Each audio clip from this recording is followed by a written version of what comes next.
Well, there my friends are. It's so neat. I'm not kidding you, friend. It's so nice to be able to come here on a Saturday night and see all of my friends out there. And my goodness, we have got more and more people coming into the six screens, many people leaving the Watchtower. It's just amazing to see all of this. Very enlightening. Well, my name is Rick Farron, and I am coming to you, as we always say, from the apostate capital of the world, right up here in Boston.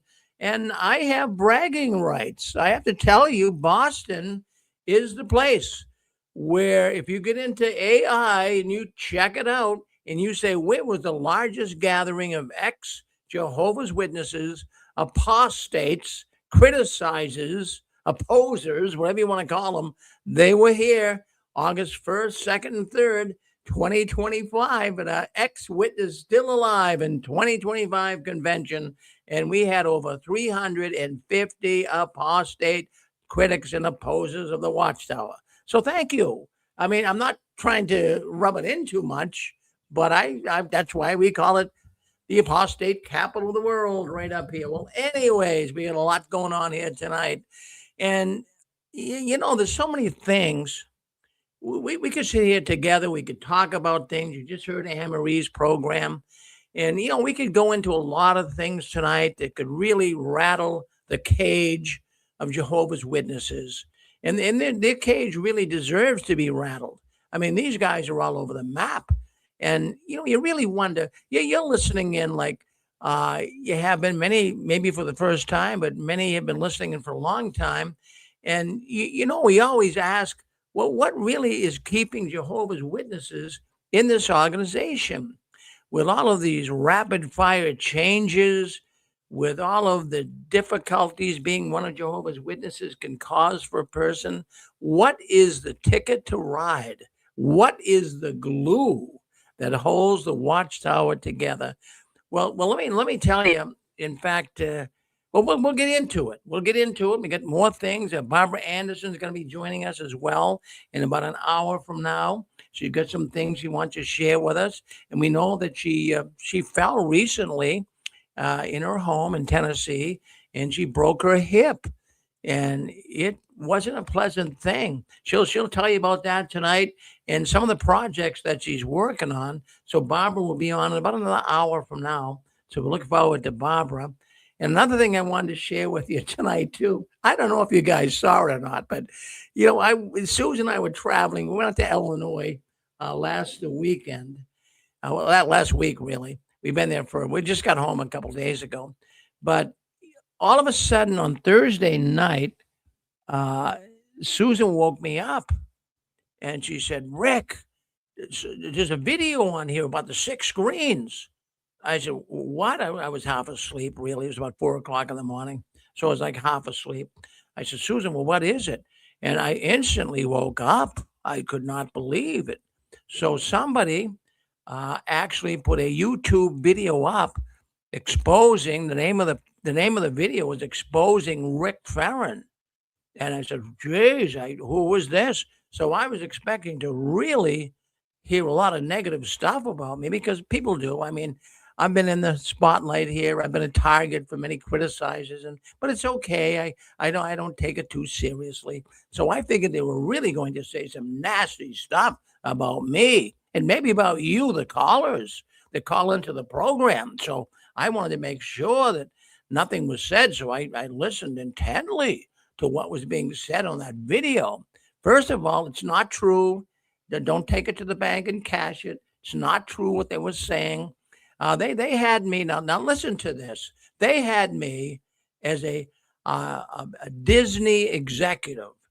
They said in that video that Rick Farron is a Disney executive. They also said that Rick Farron manages an asset management firm, and they claimed that that I'm worth $350 million. Well, I mean, that's not all true. It would be nice if it was, but it's not all true. So I'm going to play a clip of that tonight. You're not going to believe it. I couldn't believe it. But on the other hand, too, it did come forth. There was some positive stuff in there. They gave you the listeners and the callers in They gave you a lot of credit. They said one thing that Rick does do, he gets people to call in from all over the world and voice their thoughts on what's going on behind the curtains of the Watchtower. And that's, friends, I have to tell you, this is where ex-Jehovah's Witnesses come to talk. So I am glad that people out there are at least recognizing that. Now, we've been doing this for 20 years. I've never missed a Saturday night. I mean, I'm not trying to, overemphasize it, but this is very important to me. This is very important to you. We are here because you are here. You have to have answers. In our little network here is growing big time. We get a lot of people coming in as of late. I'm talking about not 50 people, not 100 people, not 300 or 400 people. I'm talking about 4,000 or 5,000 people. We are getting a lot of people now. Where are they coming from? Where are these people coming from? I mean, did we do anything? I mean, is it my new haircut? Is it that I shaved a little better? I got a new suit here. It's not that. It's not that at all. So I'm wondering, what is it? Well, we did some short videos. My daughter's a graphic artist, and she does a really good job. And we did some YouTube shots and Facebook shots on the Watchtower. And could it be that? I don't think so. I believe what's happening, friends, and the reason why we're getting so many more people coming into the 6 screens. Now, I know you say, well, Rick, why don't they speak up? Well, they're a little afraid, to be honest with you, just like you were. When you first started calling into the 6 screens and listening, you were afraid to speak up. So we have a lot of people that are listening in, and it really was, I couldn't believe it. I was ready to really challenge YouTube. I was thinking of dropping them an email. I don't think they would read it. I mean, they're a big company. But I'm wondering, how do we go from like 2 weeks ago, how do we go from like 3,000 viewers to like 11 and 12,000? Well, there's 10,000 there and also a number in Facebook. So I'm wondering what's going on. The only thing I can tell you, this is Jehovah's Witnesses leaving, and they're listening into the 6 screens, because here what they like about this is people, it's not just me sitting here giving my story. It's people calling in, and they like that. So thank you. Thank you, all of you new people coming in, and thank you for seeing our little network really starting to take off. And if you like our little network, if you like it, subscribe to it. Now, it's nothing. We don't make any money on it. I'm not trying to do it to say give us money or anything. I never do that. But I'm telling you, just subscribe to the channel. And what that does is it creates better algorithms so that more and more people can connect and understand what's going on behind the curtains of the Watchtower, because you're listening to actual people calling in. These are real people who have been touched by the tentacles of the Watchtower, and you can hear them here. It's really one of the only platforms where you can do that, where they call in on a telephone line. So by all means, stay with us. All right, let's take a look and see what's going on. Let me just grab a little sip of water here, okay? It's really amazing to me that we were able to keep this thing going for 20 years. I mean, when we originally started, I didn't think it was going to do too much, but here we are, 20 years later. And, back then when we started it 20 years ago, if we had, 20, 30 people listening in, I thought that was really phenomenal. And that's before Facebook and YouTube and all of this. We just did it on a telephone line. But what we're experiencing here today is just something that's it's really a gift, and I thank God for it. I thank all you guys for listening in, because this is what our mission has been, to count down the last days of the Watchtower. Okay, let's take a look. I wake up in the middle of the night. Maybe you do too, and you lay in bed, flat on your back or on your side, doesn't matter. Your brain is still working, I think, and you're thinking, what really is keeping my Jehovah's Witness relatives in? What is keeping my friends in this crazy religion? I'm sure that passes your thoughts. I can't believe that. I visited my relatives in Pennsylvania who are witnesses, And I must tell you that they talked to me for the first time. They talked to me the first time in 20 years. And that happened. I mentioned that in last week's program. I'm not going to go into it now. Let me just connect this. I got to go here and connect my computer. I couldn't find one of my chargers, so I got to go back and forth. I got a number of computers here going. So, but anyways, they're down in Pennsylvania. My ex witness, well, my Jehovah's Witness people that I know, my relatives, they spoke with me for the first time in 20 years. So something is going on, and I'm glad at least they are. And I think that maybe you will get some of your relatives and friends speaking to you as well in the very near future here. But just to reiterate what I've been thinking about here today, well, what is the glue that is keeping people in this organization? All these changes, all of the prophecies that have not come true in the Watchtower, things you can now do you couldn't do. Don't you think that has people thinking? Don't you think even with the viewpoint of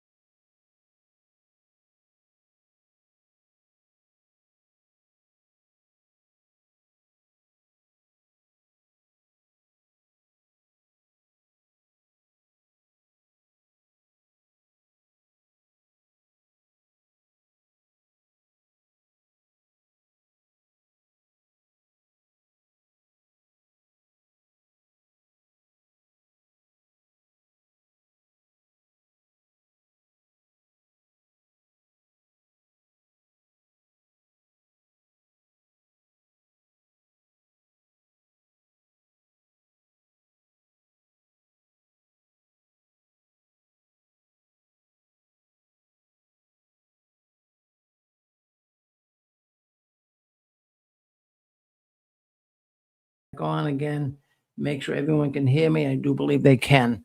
All right. If you can't hear me on YouTube right now, just let me know. Type it in there. But let's talk about the glue that's holding the Watchtower. Okay. Okay. Can everyone hear me on here right now? I hit by mistake the computer here. Can The phone's okay. Okay, the phone's okay. Can you, if you're on YouTube in the chat, can you hear me? Yes, we can hear you. Okay, we're back where we should be. All right. So let's see what is keeping people in. I came up with 4 different things that are keeping people in the Watchtower. Now, this goes beyond mind control. I got thinking, yeah, all mind control, high control groups use it, but there's got to be something else. There's got to be something else that's working for the Watchtower.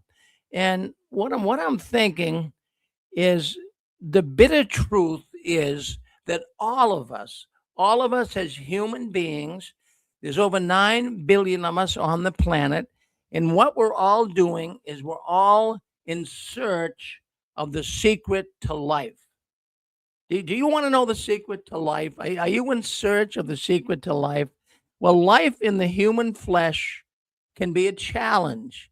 There's many listening to this program tonight that really it's a big challenge. We just talked to Debbie Moore on here. Look at the challenge that she has. Life is difficult. Poor Debbie, she's sick. She's having difficulties. She's in the nursing home.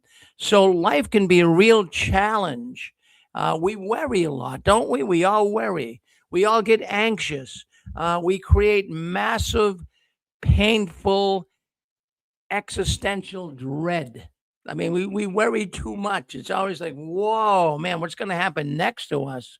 All of us are chasing a singular secret. Now, the brain's ultimate attempt to solve this psychological pain. Now, there is pain. All of us in the human race experience pain. Now, it can be chronic physical pain, like many out there listening in have. And also, we have to be faced in the human race with disease. And then also with the decline in aging. Many of us are getting old and we're experiencing things we never experienced before. Many people experience loneliness, they experience isolation, they see systematic injustice. Oh, a lot of injustice, right? and you're not being dealt with fairly. Cop stops you and you weren't even speeding, it gives you a ticket. I mean, there's a lot of injustice out there. And how about poverty? Many people are faced with poverty and trying to overcome that. So, and then some are faced with interpersonal conflict, just can't get along with people. I can't stand that person. These are all the things that we in the human race experience. But the reason why I'm bringing this up is I'm going to give you some of the reasons of the glue that is making people stick to the Watchtower. And I think that you will agree with me, maybe some won't, but I'm coming in from a different angle here tonight. We talked earlier, at least Anne Marie did, about mind control and Stephen Hassan's book on combating mind control. But I'm going to give you some psychological trigger points that might help us understand the glue that the Watchtower is using to keep people in this crazy organization. So let's look at things from a biological. Hold on one second. We got somebody coming on here. They got putting YouTube on. Friends, if you would just kind of stay. We're not going to take any calls right now, so just stay off of this until we can go through this, and I'll open up the lines. Now, from a biological standpoint, our body has an incredible, fierce self-preservation instinct. From infancy, we want to live for the most part. Most people on planet Earth want to live. And instinctively, we're going to do everything we can to survive, everything we can to live a life of normalcy. Our brain's command center, located in the frontal lobe, in the front of your head, your brain, right behind the forehead, it knows with 100% certainty that our physical body is temporary. Do you get that? I mean, I want you to think about this. Everyone listening to this program tonight, we're not going to live forever.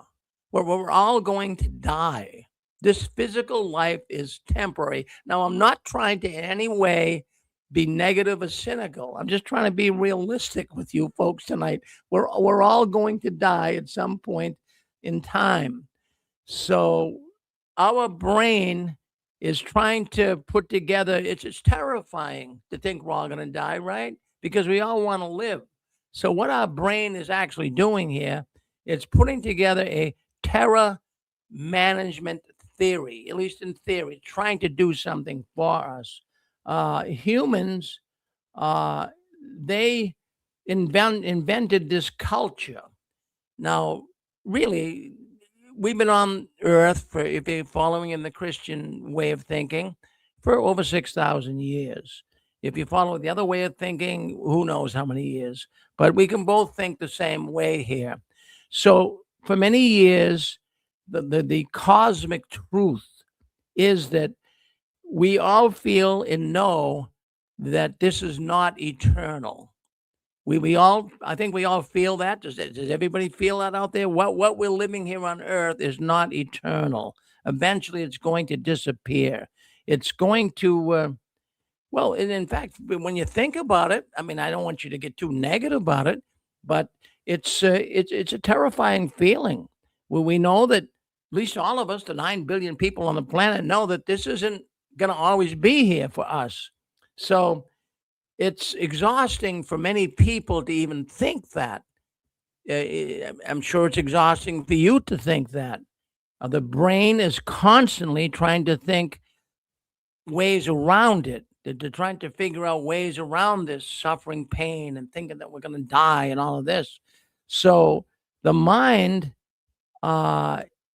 treats existential threats like dying, and they try to, it's like a puzzle that the mind is trying to figure out, well, how is it that we could really overcome this? How could we live forever?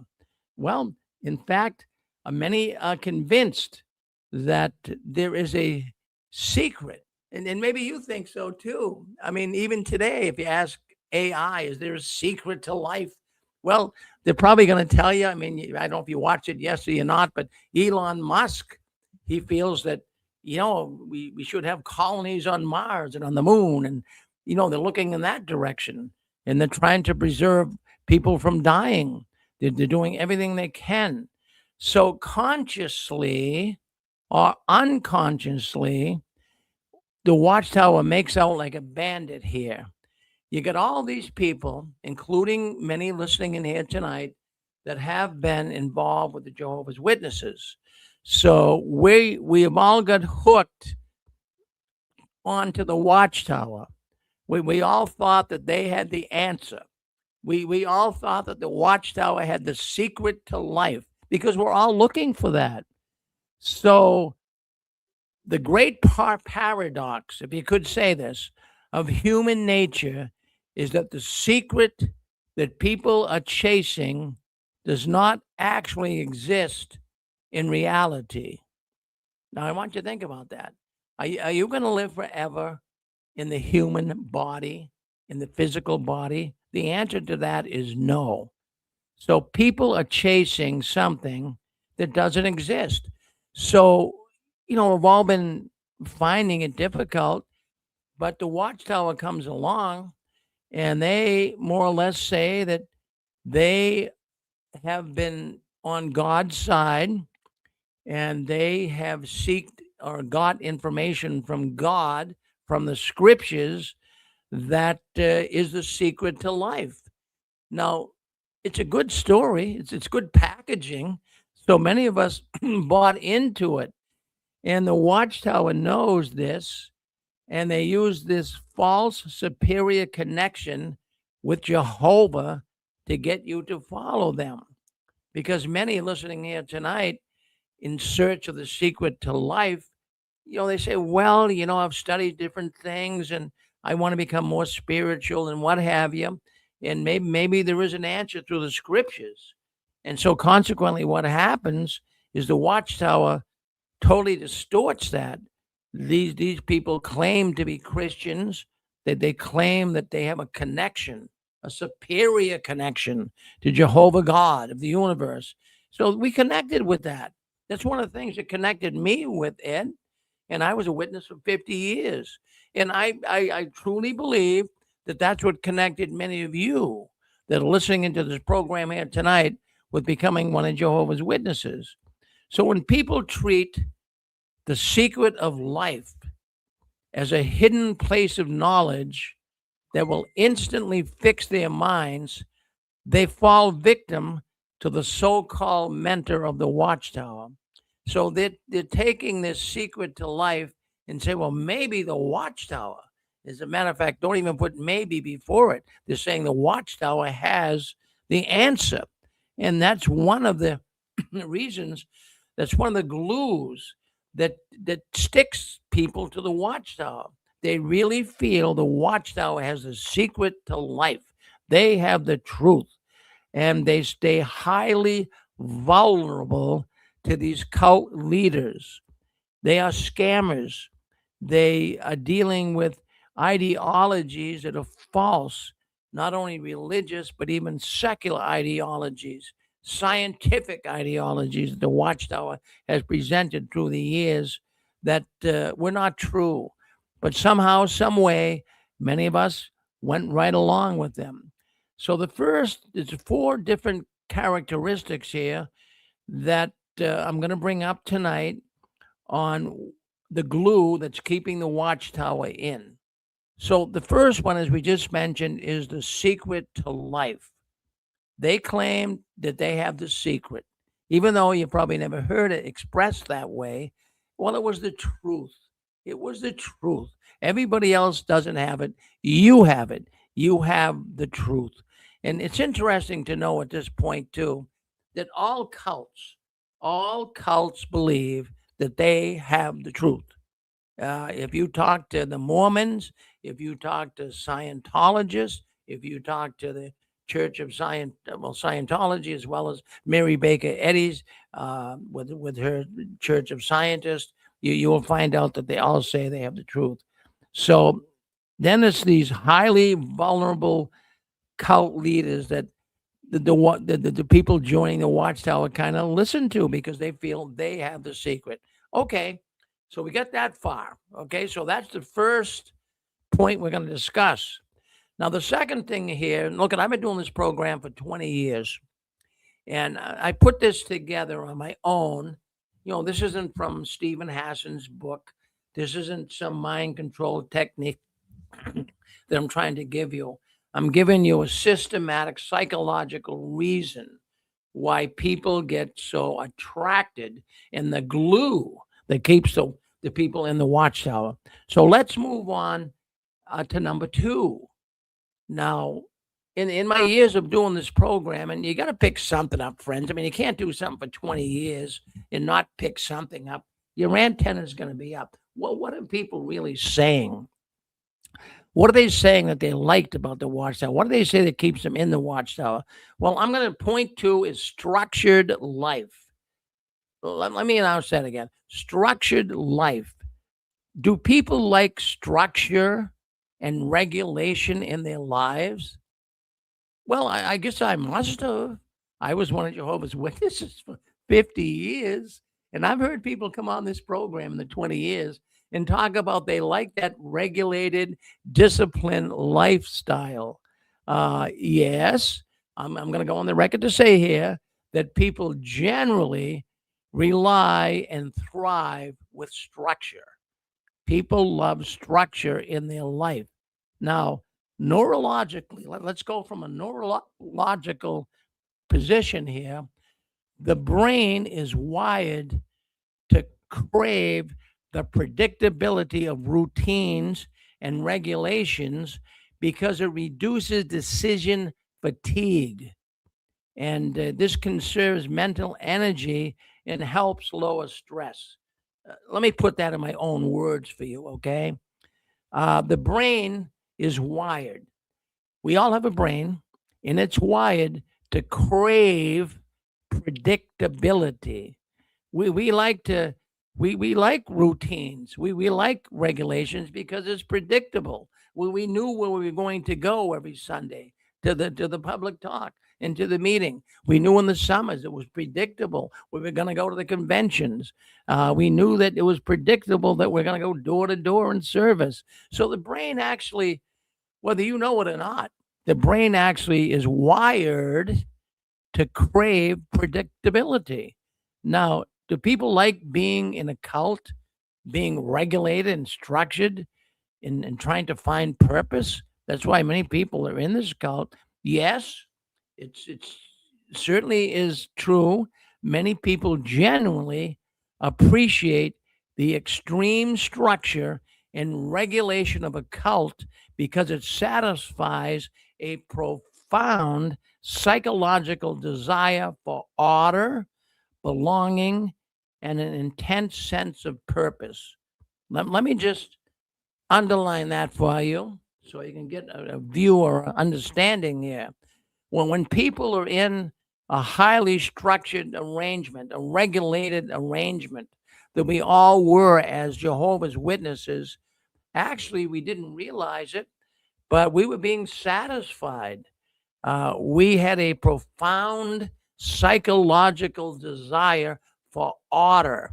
And how many times have you heard it said, oh, the Watchtower organization, they are so organized. Oh, and we kind of thought that, right? All of us. So we connected with that thought. Now, no one joins an organization thinking it is a dangerous cult. Well, when you became one of Jehovah's Witnesses, did that thought even cross your mind, thinking that it was a dangerous cult? No, it didn't. We joined a community, we thought, that would improve our lives. That's what we thought. So individuals who are navigating their way through a chaotic world, dealing with personal trauma, experiencing major life transitions, we all handed our decision making thoughts over to a rigid system that would provide immediate relief from anxiety. That's what we all did, not knowing it. I mean, I handed my decision making thoughts and plans over to the Watchtower. I let them make the plans for me. Okay, Rick, you're going to go to the meeting on Tuesday night. Then you're going to go Thursday. You're going to go in service Saturday. You can't watch an R-rated movie. You can't celebrate holidays. I made them. We all did. And you have to be fair and honest about this. We all let the Watchtower make our decisions. So why is it that being in a cult structure and having all of this regulation is very appealing? And I'm going back on the trail now. I'm picking up crumbs and I'm examining some of these things that are the glue to keeping us in the Watchtower. So again, the question, why, by being in a cult structure and having so much regulation, how do we find that appealing? I look back on it now and I don't find it appealing, but at the time I must have, because what it does when you're in a cult structure and you're being regulated like we were in the Watchtower, what it does is it eliminates an existential dread. Oh, what does that mean? Eliminates an existential dread. Well, cults like the Watchtower, they offer absolute black and white answers to life's most complex questions. This eliminates the cognitive burden of figuring out one's own purpose. Did that happen to you? It happened to me. I know it happened to you too. See, we found being in the Watchtower, even though they gave us all these regulations and structured our life, we found that it offered us absolute black and white answers. This is one of the big tricks, friends, of the Watchtower. You know, they didn't say, well, it could be this, Brother Farron, or it could be that, Sister Susan. Well, what they said here is black and white. That, oh my goodness, that we love that. In fact, I think of, when we were kids and, little kids, I'm talking about 4, 5, 6, going to school for the first time, 7, 8. It's like our parents, when they said something, it wasn't black or white. It was black or white. It wasn't any gray. We believed them. They were our parents. And we take that same feeling on when we were in the Watchtower, and we liked that. So believe it or not, we actually liked an organization that gave us an answer. Yes, it was black or white. So what this also does, when you allow the Watchtower to make these decisions for you and give you these answers that you're looking for in life, what it does is it relieves fatigue. Oh yes, it relieves fatigue. I mean, how was it that being in the Watchtower relieved fatigue? I'm thinking just the opposite here. I'm thinking they made more fatigue. They made it more difficult on us. But what I'm experiencing here, or at least feeling, that they relieved fatigue, because I'll tell you what, by regulating everything from our daily schedules to clothing to even our diet, our relationships, what it did is they made the decisions for us. We didn't have to have the stress of trying to make our own decision. You got that? Now that's an offense. I'm giving you little bits of information here that I'm really connecting with this. These are little things the Watchtower packages together to make this one big organization that's going to gain control of you. And they're doing it so subtly. Yep. They controlled everything we did, schedules, clothing, where we're going to go, what we're not going to do, what we can see, what we can't see, what we can read, what we can't read, all of this stuff. And that eliminates stress. So people like this. We all must have liked this.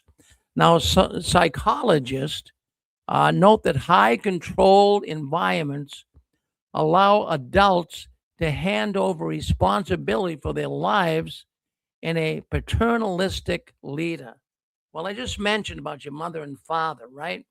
So when we hand our lives over to the Watchtower, to the governing body, it's kind of like they were our parents. Oh, they're right. They're leading us in the right direction, and they're giving us safety, and they're helping us. Just it's like we thought when we were early children, right? And another thing that Watchtower is good at too, and also able to get us to really connect with them, is it's an instant community. Now, in the 20 years I've been doing this program, I have talked to so many people that have been touched by the tentacles, as we say. And one of the things that made many people become one of Jehovah's Witnesses is an instant community. Friends, we all want friends. We need friends. And what this framework within the Jehovah's Witness religion does is it helps us all to build this social network. We all instantly gain friends, and members never have to worry about loneliness because we all fit in. And we really did. I mean, even though it was like unconditional love, but we always felt people loved us and they love bombed us. And oh, Brother Farron and Sister Susan and all these people, they're all wonderful. It was a false thing, but we all went through it. So that's what I wanted to bring up tonight is so the first couple of things we discussed here, just so that you can reiterate in your ways of thinking. We were all looking for the secret to life. Down the road came the Watchtower. We felt they had it. We felt they had the truth. So, we kind of said, fine. We became Jehovah's Witnesses. And then also the idea of a structured life or a rigid, controlled life, regulated life. We must have liked that too. We all kind of fell for that. So, I mean, I'm speaking here for myself. So maybe most people out there don't feel the same way I do, but we'll open the lines up in a while and get your feelings on it. But these are my feelings. It might not be yours. So, anyways, I just want to bring this out a little more. Uh, People liking that structured life. And of course, now we got to go on to another thought here. Let me come down to four. I got these all outlined for us. Three. We have to go to number three. So let's go to number three. Uh, all right. Number three would simply be. Let me get it here for us. Okay. All right. Psychological benefits of connecting with people. And kind of the same way of thinking here. There's a lot of psychology, and we can benefit connecting with people. And when we all think of it, connecting with other people is a fundamental human need that directly impacts your brain chemistry, my brain chemistry. It impacts our nervous system and emotional resilience. Now, we had a lady on here earlier. You heard her. If you still don't know Debbie, I'm respecting what you said and the difficulties you're experiencing. But what happens here is we have to be able to connect with other human beings. It directly impacts our brain chemistry. Did you know that? Well, I think most do. I mean, if you're going to sit in a corner all day and never have any interaction with people, I think it could begin to intercept thoughts in your head, your nervous system, and your emotional resilience. It could affect all of that. So the Watchtower knows this fundamental human need. And when you are able to make meaningful bonds with people, your body undergoes biological, chemical, and actively creates a shield from psychological distress. So what I'm saying here is that when you have friends and you have meaningful bonds, you really feel, hey, this is really my friend. And we thought that as Jehovah's Witnesses. The body undergoes biological changes that actively shield you from psychological distress. Did you know that? You can have a lot less stress by having good, meaningful bonds with other people. So by knowing that we all had a reliable, thinking it anyways, a reliable support network that provides psychological safety, like a safety net for us, uh, and we could get away from a lot of the trauma in life that you would experience. It was very important. So, well, what that did, and the Watchtower did it, is they brought us into arrangement. And give up all your relatives, give up all your friends. You now have these are your best friends. These are your witness friends. Everybody else is worldly. By putting feelings like that in your head, you really felt like you were bonded to these people. This is one of the glues that keeps people in the Watchtower. And now I'll give you number 4. I'll give you number 4. Building a psychological firewall. Oh, this is good. Building a psychological firewall. Now, this is one of the glues the Watchtower uses to the best degree. You see, when we all feel that we've found the secret to life, and we have the best belief system you could ever have on planet Earth. And didn't we all feel that? Didn't we believe that we have found the secret? We have found the truth. We've got the best belief system in the world. All these other belief systems are worldly. They're organized and directed by Satan the devil. We have the truth. How many times have we heard that? So what you do when you feel you have the best belief system in the world, you build a firewall around this belief system. Now, it then actively screens, filters, and blocks any outside information that threatens your worldview. Just like a computer, we all have a firewall on our computers, right? So, what the firewall does is it blocks malicious software to protect the operating system. So, a mental firewall, which we had as Jehovah's Witnesses, and even many of our relatives and friends who are Jehovah's Witnesses currently, they have a mental firewall that blocks threatening facts to protect the person's sense of identity, security, and reality. They will not listen to it. They protect. It's like a firewall. Anything coming through is not going to get through. So when a person builds this firewall or this barrier, they transition from simply holding a belief to actively policing their mind against alternative perspectives. Let me just reiterate that for you. So when the witness builds a firewall around their belief system that this is the truth, it's actively policing. You don't realize it, but it's being done. There's something policing your mind to keep alternative perspectives or thoughts coming into your mind. This is how the mental firewall operates, and it's going on in the mind of witnesses. The mind proactively avoids environments that would create, doubt in the mind of the witness.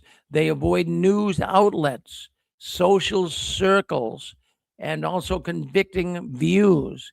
It seeks out pure chambers in their mind where the belief system is currently validated. Now how is that belief system that Jehovah's Witnesses, how is it being validated? It's being validated by constantly having to go to meetings and conventions. So that's how it's done. And also it's being validated by us versus them filter. Incoming information is not judged by its factual accuracy, but by its source. Oh, we all know that, right? We could go up to a witness and give them all of the facts, all of the information they would need to see this is not the truth. This is a baloney organization.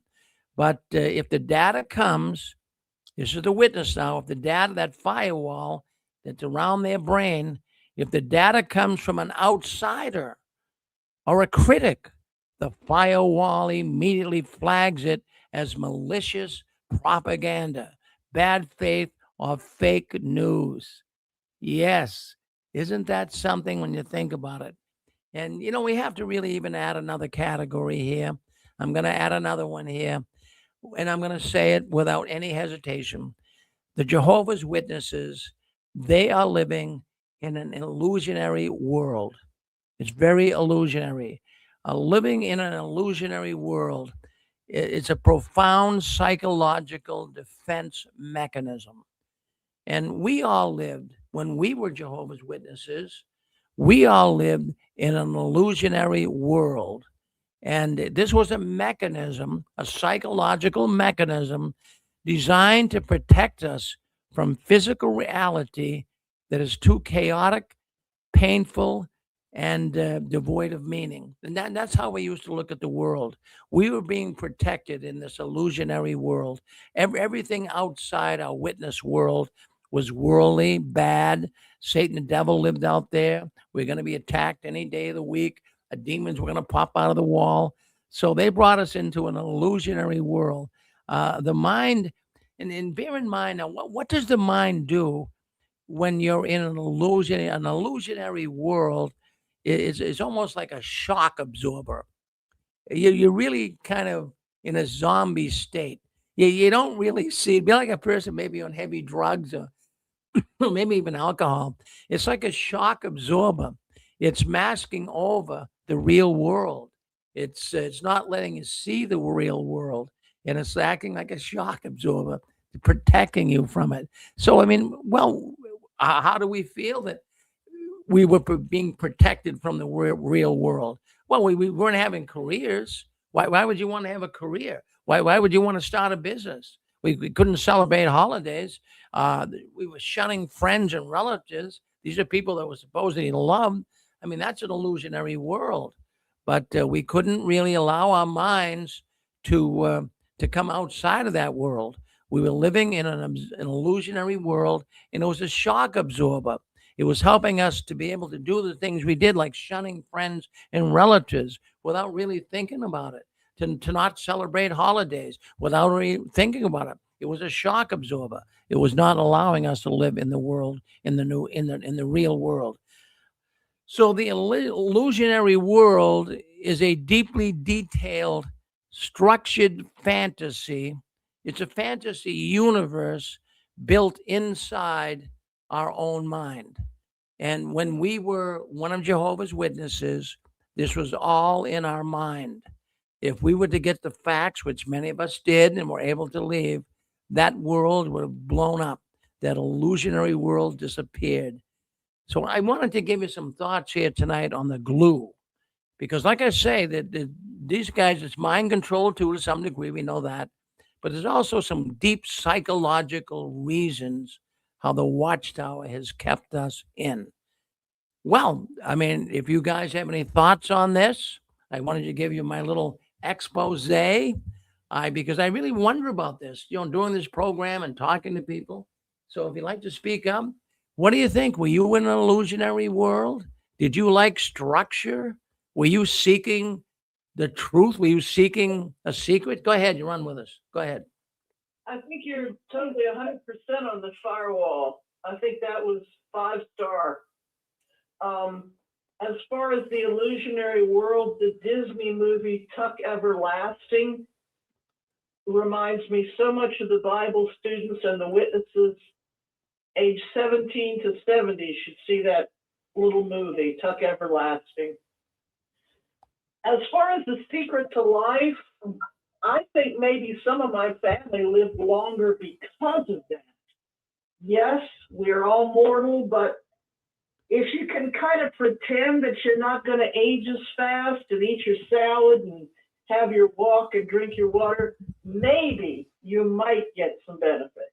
That's all I'm going to say about that. Well, thank you, Pixie. Thank you for your little critique on that. I appreciate that.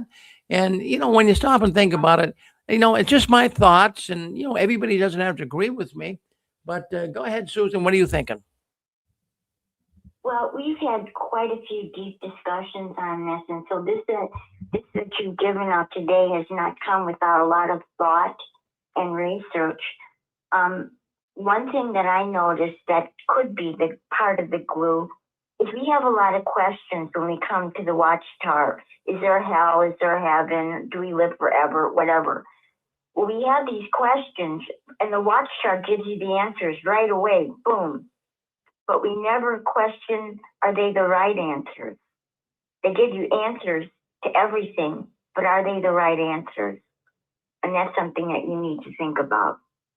Well, that's good too, Susan. Yeah, that's they have the answers for us. We didn't have to really do much research or anything like that. They gave us the answers, black and white.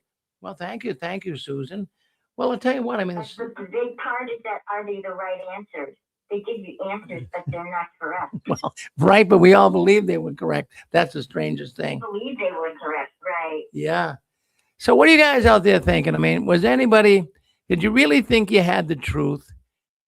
I mean, maybe some people listening. Go ahead. Yep. Yeah, Rick, just a couple of thoughts. When you're in the cult of Jehovah's Witnesses, you believe that you are elite. You know things that people that are on TV with college degrees and so forth, they don't know. You feel you know that Armageddon is going to come. You know when it's going to be, October 75, and you are elite. And most Jehovah's Witnesses don't even have, don't go to college. They probably just have a high school diploma. And they feel that everybody else, educationally, are better than them. Now they're smarter than these people that are on TV with their college educations, because they know what's going to happen in the future, and all these college educated people don't know. And you feel elitist. Also, you feel you have a family of elite people, and that belonging is so important. Anne Marie brought that out on her program, and she brings that out quite articulately a number of times. When you're a Jehovah's Witness, you are in with the super religious, the super sinless. You are super smart. You're better than everybody else because you're a Jehovah's Witness. And that's part of the glue that keeps this organization functioning. Thank you, Rick. Well, Dick, that's another aspect I didn't think about, but that's true too. Who doesn't want to be a Navy SEAL? Who doesn't want to be a Green Beretman? I mean, these are elite. You're proud to be that. And, we were all proud to be Jehovah's Witnesses. And we thought that we knew more than everybody about religion. So that's another aspect of the glue right there, Dick. Thank you for sharing that with us, because I agree with that. That could be put in the mix here as well. Maybe we could write a book on the glue that keeps the Watchtower people in. It's crazy. Well, you're on 6 screens with us. What do you think? You must have some thoughts. Well, what kept you in there? Now think about it. Well, what kept you in this organization? Did you really feel it was the truth? Did you feel they had the secret to life for you? Did you feel that you were elite, like Dick was just saying? Well, how did you feel? I'd like to know.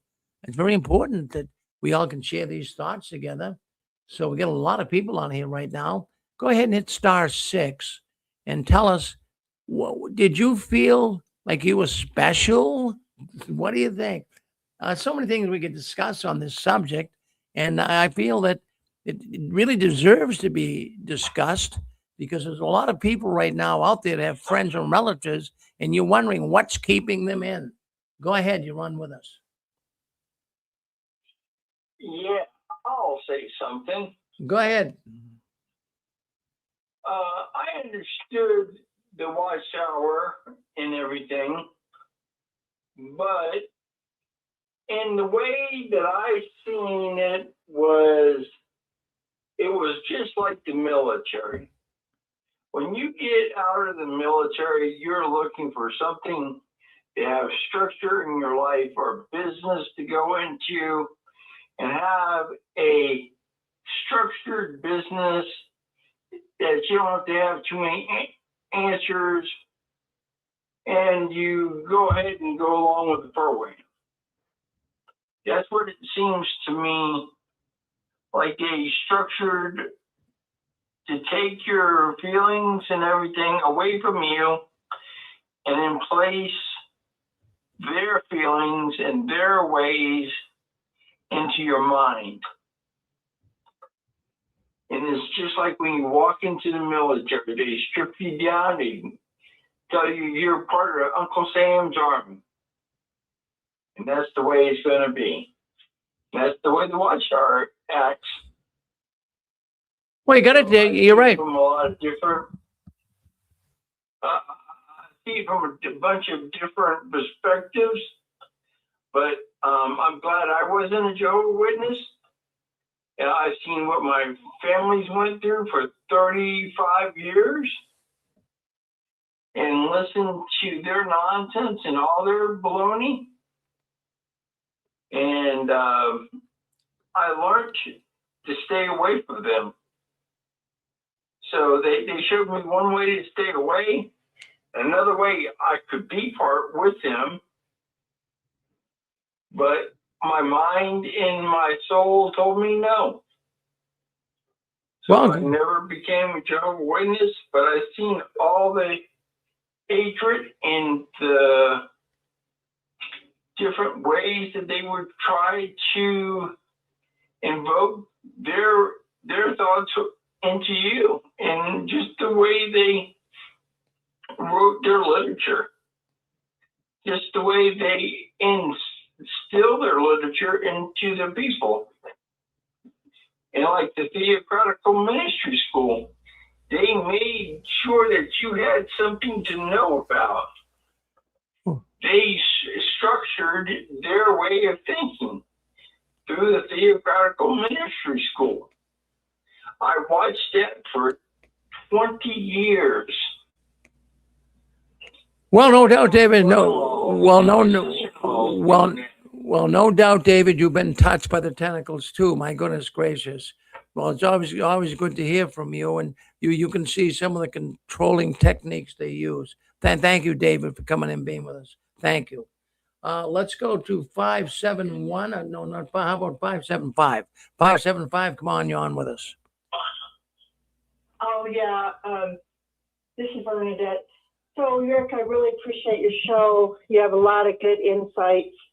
And I did really believe them. I mean, I really believed it was the only true religion, which is really ignorant, because why is it that the first religion you run into when you're 14, it's like it's the only true one? But I have to say, they are masters of deception. They're liars. They change the Bible. They're not truthful.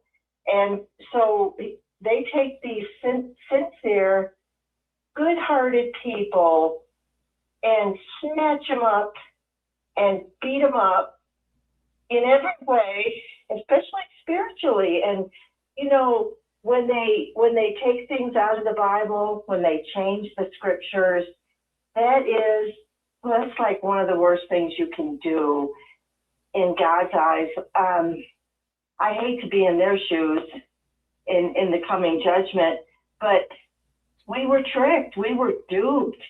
We had good hearts, and I think Satan goes and tries to snatch up these people before they can get into true Christianity. Anyway, that's just my thought. Well, it's a good thought, Bernadette. I mean, I'm glad you spoke up and said it. You believed it was the truth, just like so many other people did. So that's the question I'm asking. Were you in this? Did you really believe it was the truth? Did you join it for socializing with other people? Did you join it because you thought the Watchtower had the secret to life? Well, did you build a firewall around your belief system? The born is we don't join. That's where the born is. I'll tell you why I joined, and this is the absolute truth. It was that stupid. Let me repeat that. Stupid Armageddon. You know, they used that and scared the hell out of us. And yeah, we were good-hearted, sincere people, but like I got baptized in '74, and there was all this hoopla, Armageddon. I know. Well, I'm not saying I wouldn't have become a witness, but I really do think that spurred me on. That, and that's why I'm so sick of Armageddon. It's God's war, whatever it means. It's not concerning me. I just will never let somebody. I don't want to serve God out of fear. I don't want to do anything out of fear. And I'm so sick of Armageddon that whatever it is, it's fine with me, but I will not let somebody scare me and control me ever again. But I do really think that's how they got me by the jugular. They use fear to control people. Well, there you go, Bernadette. That's what they do. Well, thank you. Thank you. Let's go to 831. 831, you're on with us. Go ahead. 831? How about chicken lip? Hello? Yes, go ahead. I think part of the glue that holds people in, I just remember being in the organization. My entire life revolved around the organization, even though I was working, taking care of my kids. Everything was revolving around the organization. And I think part of the glue that holds people in is they can't imagine their life any other way. They cannot imagine their life not revolving around that organization and their indoctrinations and expectations to conform and perform, because they've made it their entire life. And that was how Watchtower set us up. Thank you, Rick. Well, thank you, Anne Marie. I didn't know that was you. Thank you. Let's go to, I guess it's Dick or Constance. Go ahead. Okay. Yeah. Hi, Rick. This is Joe. Hi, Joe. Yeah. There were twofold that kept me in the Watchtower. One, the heavy indoctrination as a child, that fear of Armageddon. But I will tell you what else contributed to me staying in the Watchtower was I was a people pleaser. I think I mentioned it in prior programs that my mom's husband, even though he was one of Jehovah's Witnesses, abused me heavily. And I mean, he almost killed me on several occasions. So I became a people pleaser. When I left, when I was 18 years old, I left for Kansas, started working, and I was actually not baptized. I was living a normal life of a non-witness, and they came to my door, and the person that I invited him in, and when I told him I used to go to the Kingdom Hall, which I should have never told him, he said, well, you know that you're going to die at Armageddon. That's what he told me. So not just the fear of Armageddon, but I was a people pleaser. I felt that I had to please this man who I actually really didn't even know, him and his wife. So I started going back to the meetings. So being a people pleaser could also contribute to somebody staying in the Watchtower. Thank you, Rick. Well, there you go. But we'll add that to the glue list. Maybe we'll write a book, like I say, the glue that keeps people in. We'll put that on the list. Thank you, Joe. Well, that's yes. Hi, Maverick here. Yes, Maverick. Yeah, it's a really interesting topic tonight. I was thinking to myself, I wasn't born in, but I was mid-teens. I was a teenager when my family joined into the organization, and a word that kept coming back to me is trust, because I had no reference to biblical doctrinal back and forth between Baptists and, say, another denomination. So I came into the organization very green in my biblical knowledge.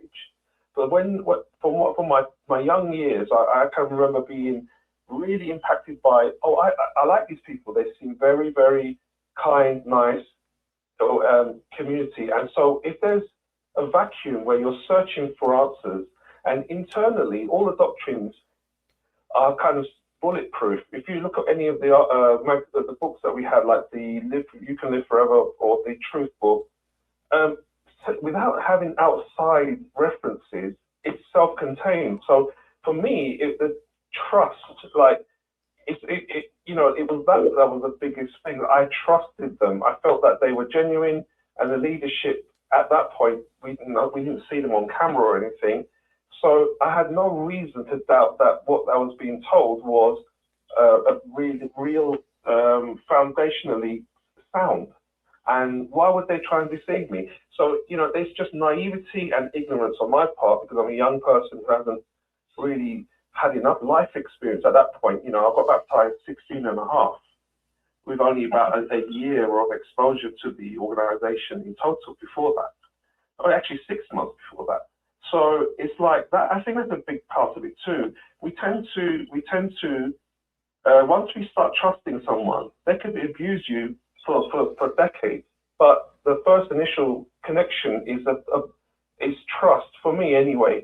So maybe that's also a part of it too. They get us like that. They get us to trust them first. Everything's nice and gentle when you first go in. As soon as you baptize, woof, you just like, now you're in. Now you do as you're told. You told the party line now. Well, there's consequences. But we're never told that when we first someone knocks on your door or so you're introduced. Anyway, that's my thoughts on it. Well, thank you, Maverick. Always good to hear that. We'll put that on the list too. Trust. Yeah, we put a lot of trust in them. Well, listen, we've got maybe we got time for one more here. Let's go to 717. Yeah, hold on 1 second. I got a few here. Yeah, we got Barbara. You hold on with us. Barbara Anderson's in the background there, backstage. We'll bring her on shortly. Let's go with Nadine first. Yeah. Hi, Rick. Hi, Nadine. Okay. Hi.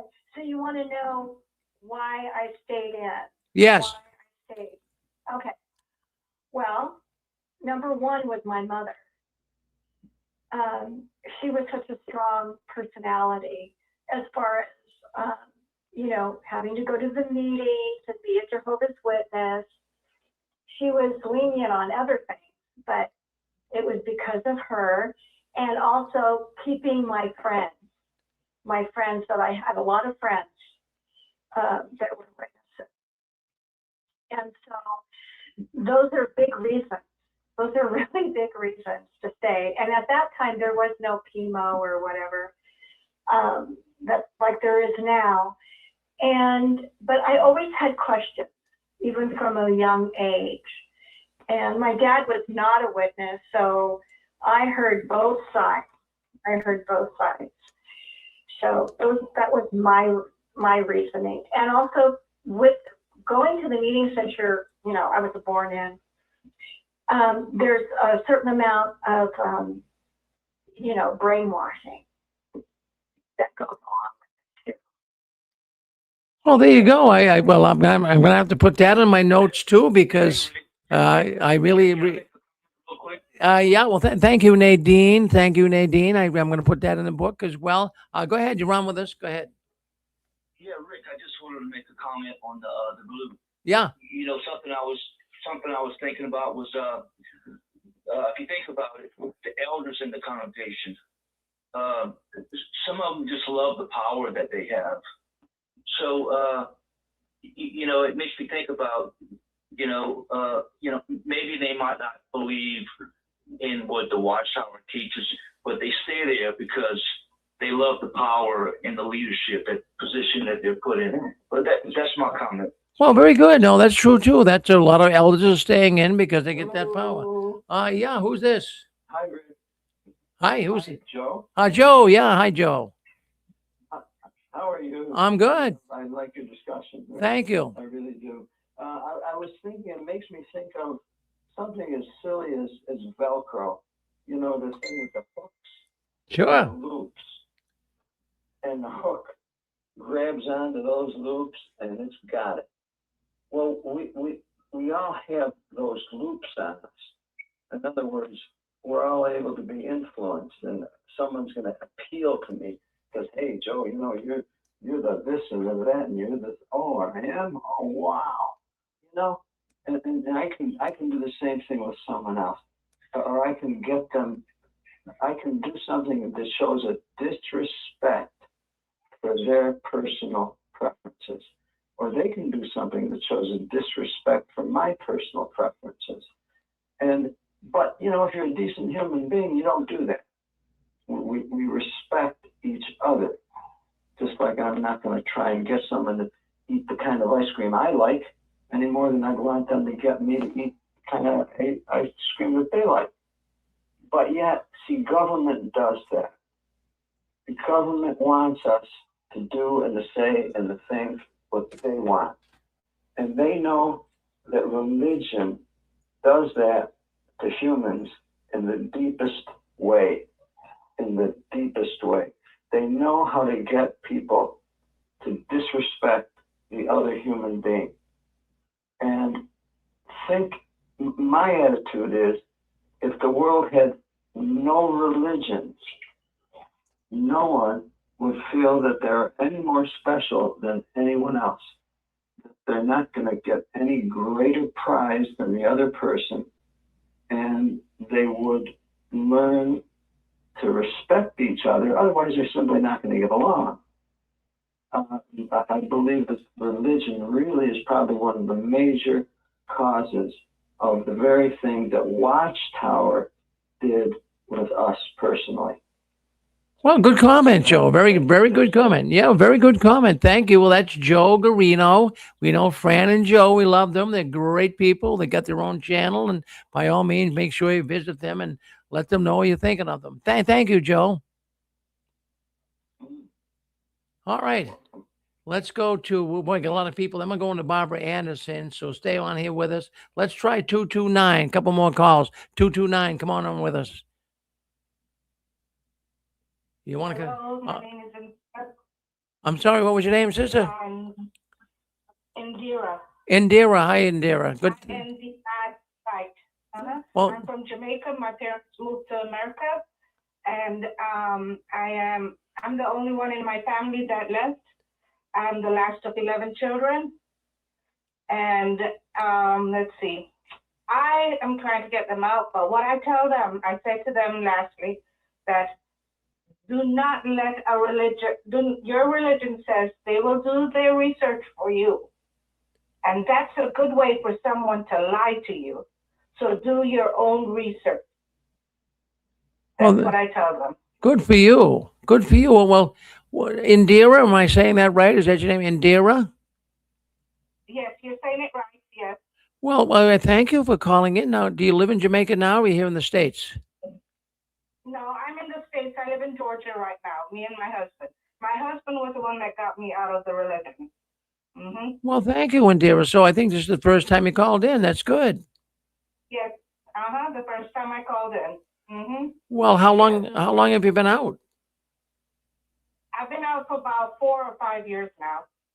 Well, very good, Indira. So you found freedom. You're happy now, and your husband's doing good too.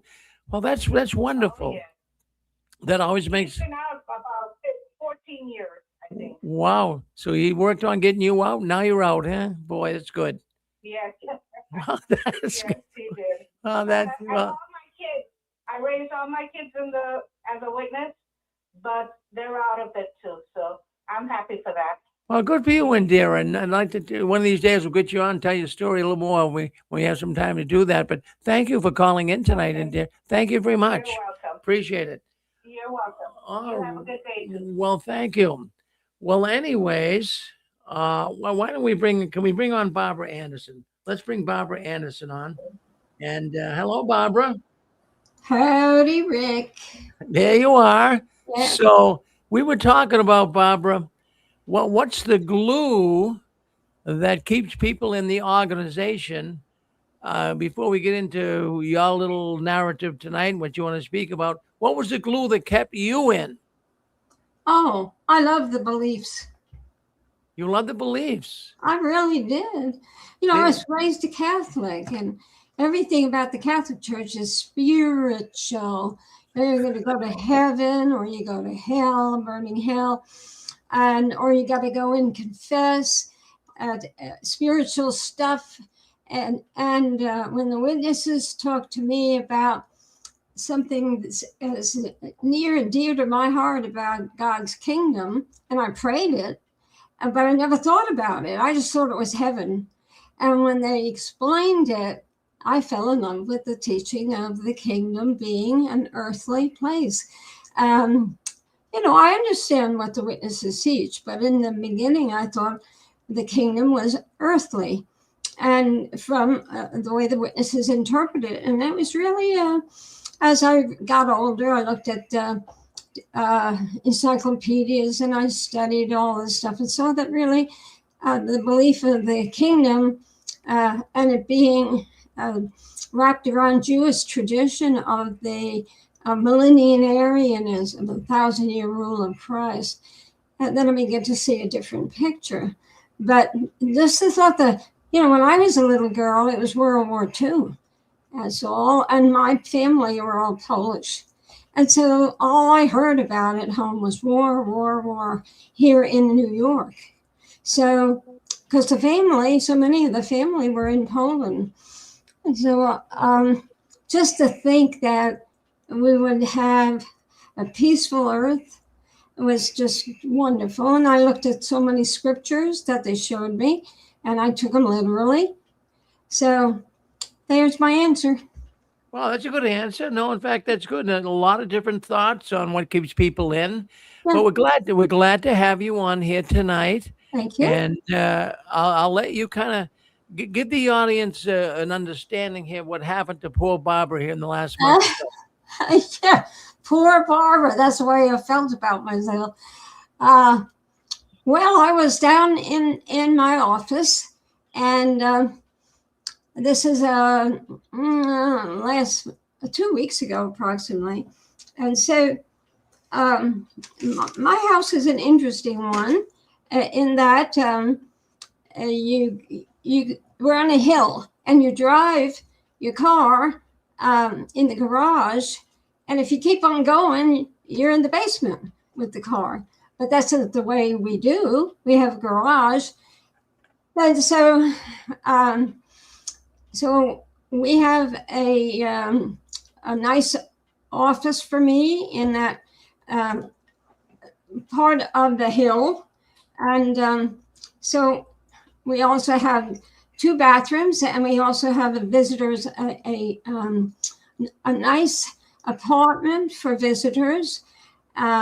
So I'm down in this place often. Of course, I'm in my office. And so I was coming down to my office, and I had some handfuls of things to take upstairs, whereas our living quarters and the main floor is upstairs.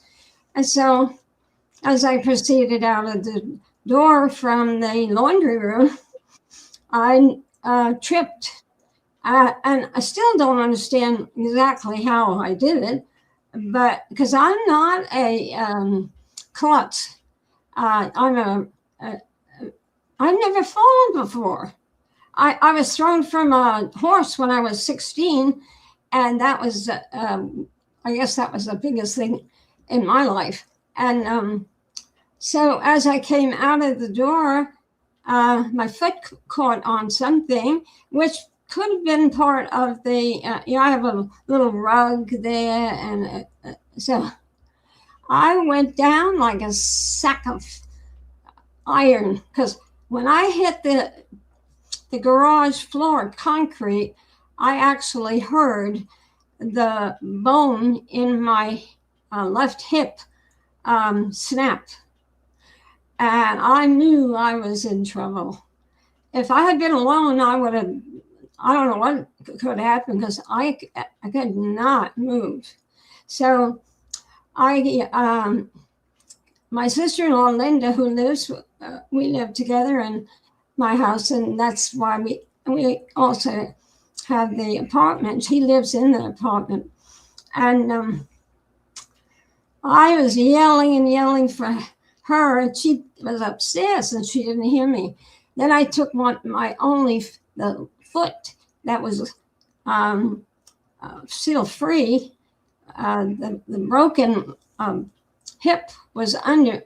I was laying on my broken hip, so my right leg was free, and I started hitting on the door to the apartment with my foot, and she heard that and came running and called the ambulance, and I ended up in the hospital. And there were 3 people that were dying that were in the emergency room ahead of me, so I had to lay there on the table in a dark room waiting because, of course, I had to have a CAT scan and all of that. And so that took a few hours to get to me. And then from there, they realized how much damage I had done.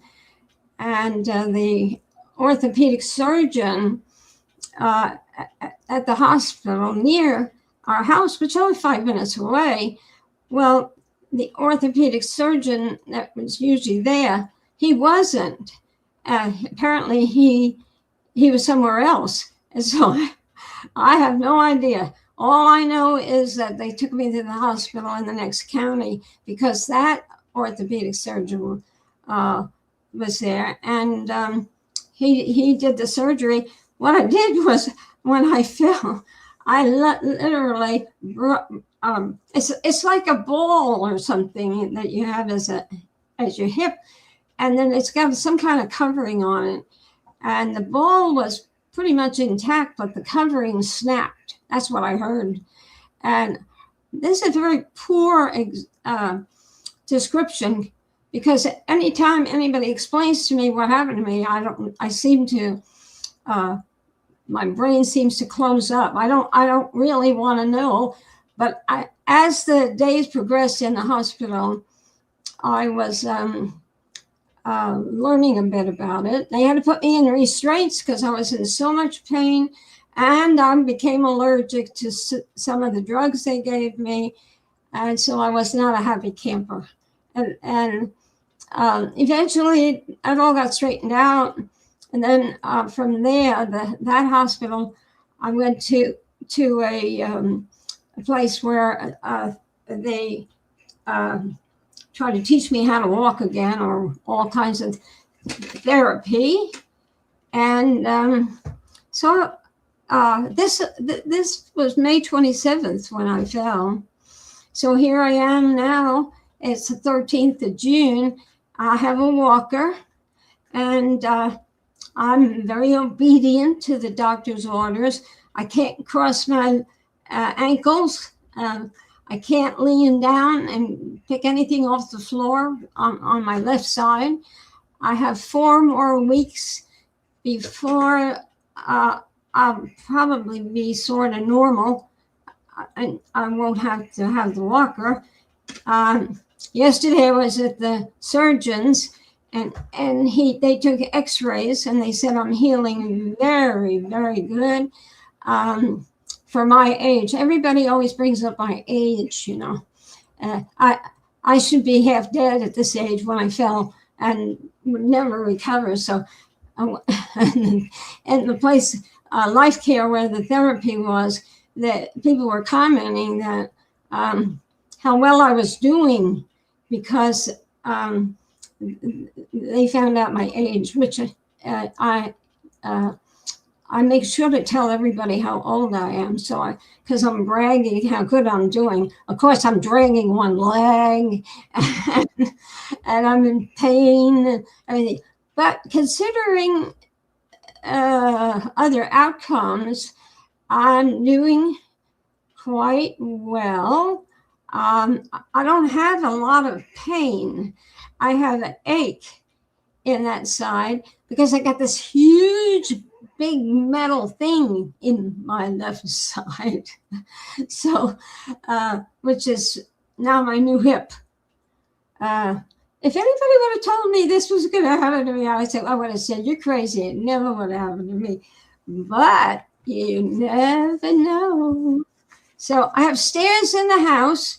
And so I'm, when Joe was alive, you know, our residence was upstairs. And I so used to go running up and down the stairs. Well, I can't do that anymore. I can't even go down. So today we're talking to a company to put a stair lift, because it's going to be a year before I'm normal. So said the orthopedist doctor.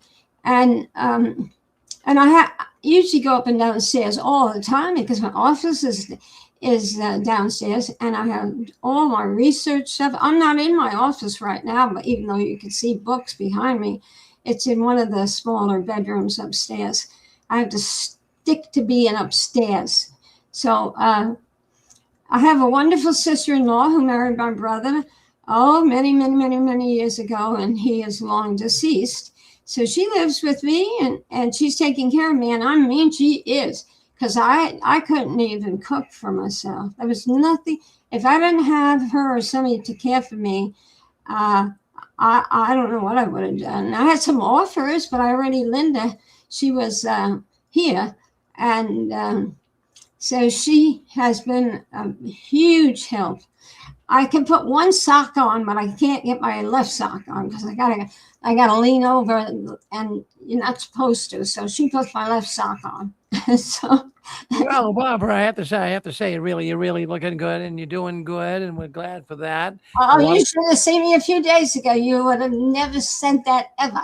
Yeah, well, I'll tell you what, a lot of people have been writing me here. Where's Barbara? And is Barbara okay? I heard she fell, so I'm glad to get you on here tonight, and they can hear it right from you. Now, Barbara, you have been involved, of course, exposing the Watchtower for many years, and I have to say that you were one of the first pioneers that were exposing the Watchtower. A lot has happened in the 20 plus years that you've been doing that. It's been probably more like 30. So I'm just thinking in terms, well, what would you think? What would you think, Barbara, is the biggest change, the biggest disruption you have seen that's going on right now in the Watchtower? What would you say, Barbara? What a question. Well, as far as I know, there's not much going on. They keep getting rid of teachings, and whatever they introduce doesn't seem to stick with people. Some people who have been talking to me in the past few months, they're actually thrilled because some of their relatives are talking to them.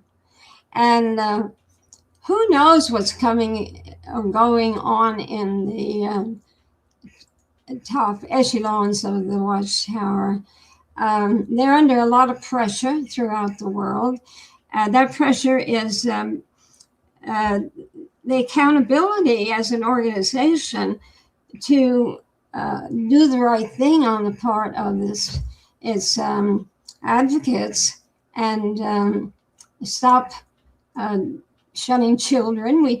There are so many countries now, 7 or 8 countries that are looking closely at Watchtower to ban them. And it seems like it's slow.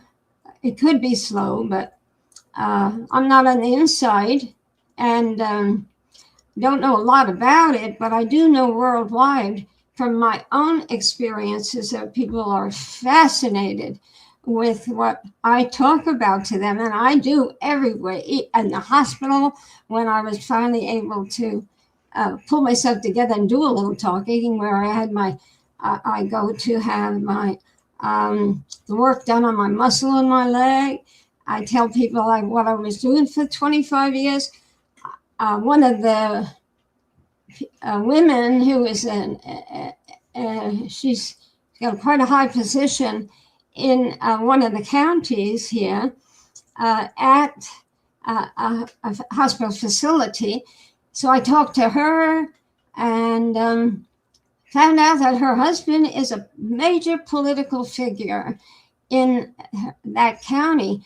And when I told them, and I tell everybody the same thing, what I've been doing for 25 years, and the response is fantastic.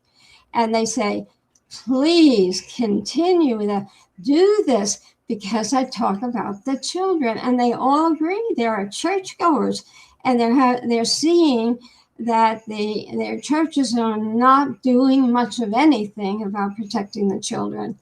One lady actually told me, she said, I've been married 5 times. She said, my 3rd husband married me to get at my daughter. She said, oh, please continue to do this. And there's going to be a big lawsuit in this area. It was all over the news 2 months ago. And a little kiddie, he was 6 years old. And there was a Catholic school in this county.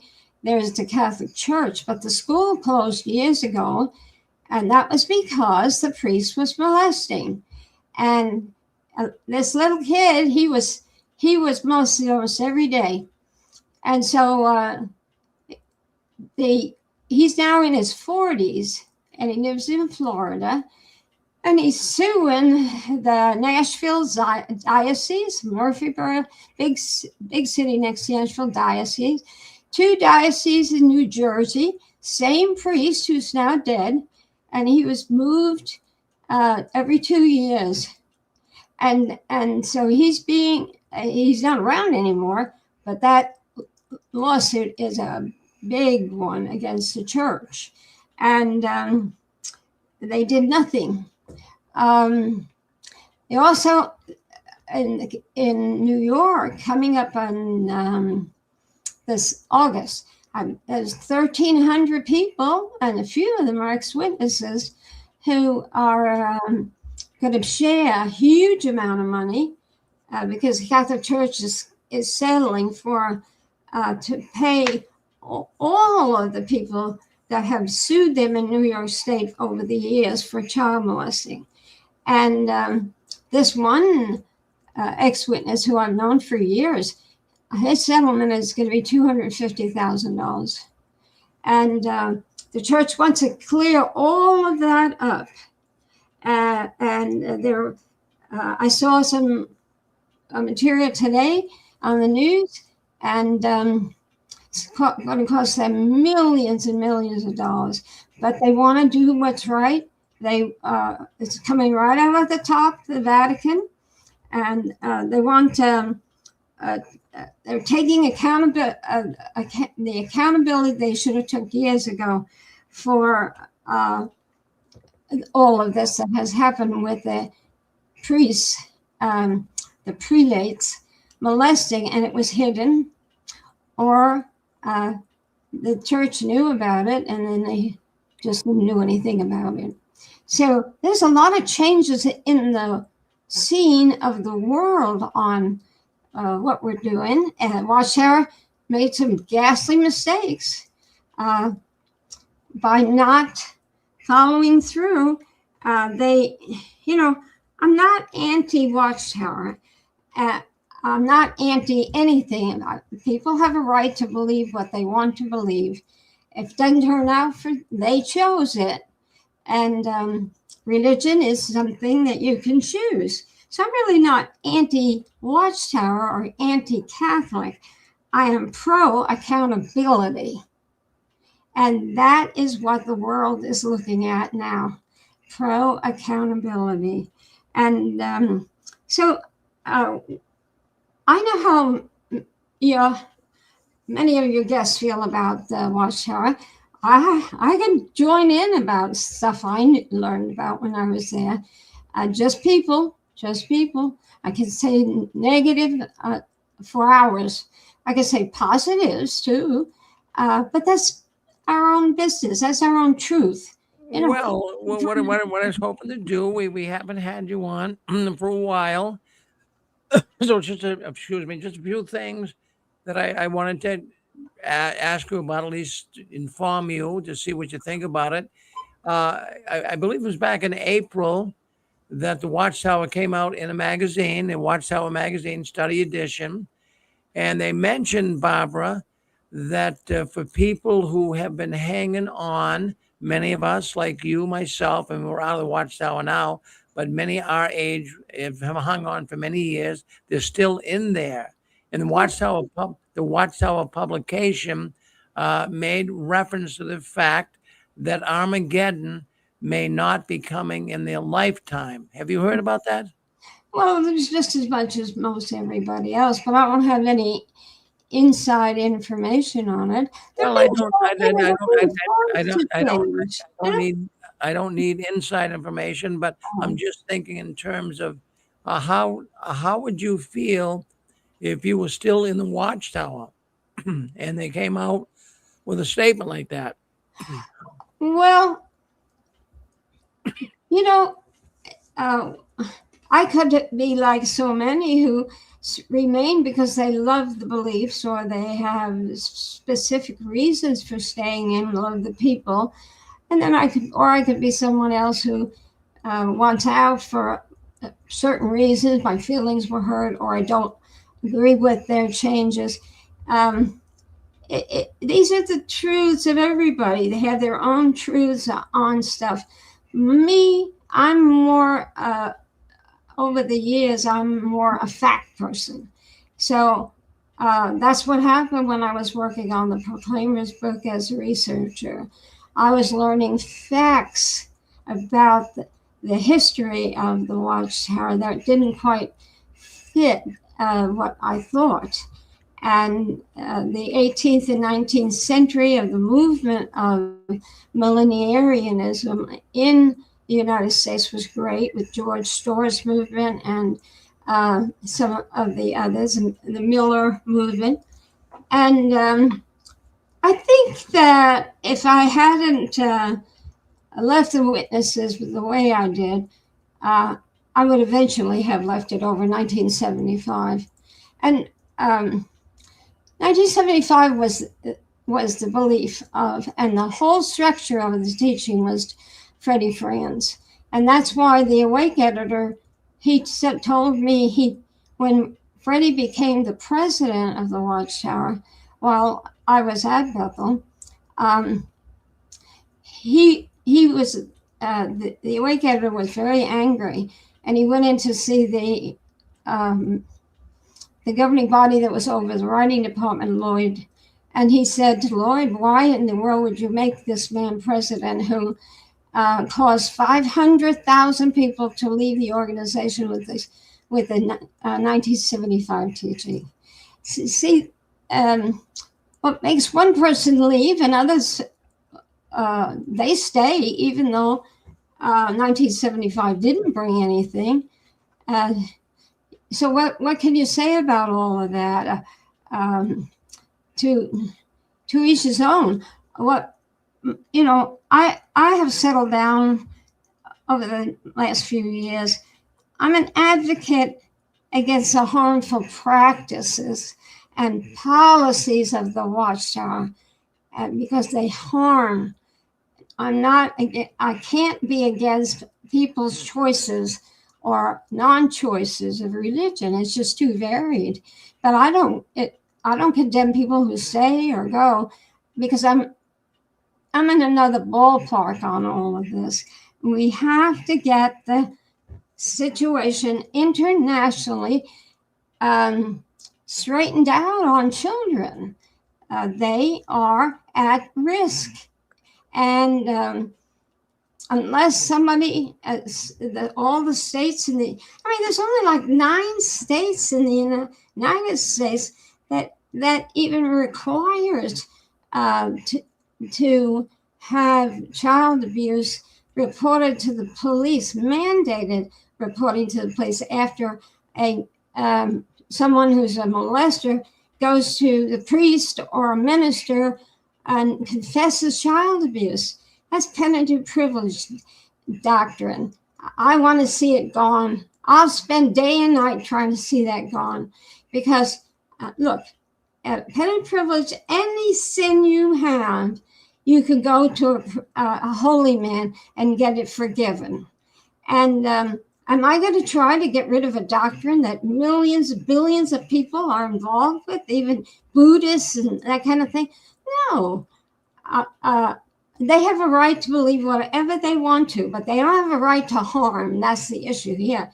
But regarding penitent privilege now, I want to see the change made, just like school teachers and doctors have. And when they find out that a child is molested, they have to report it to the authorities.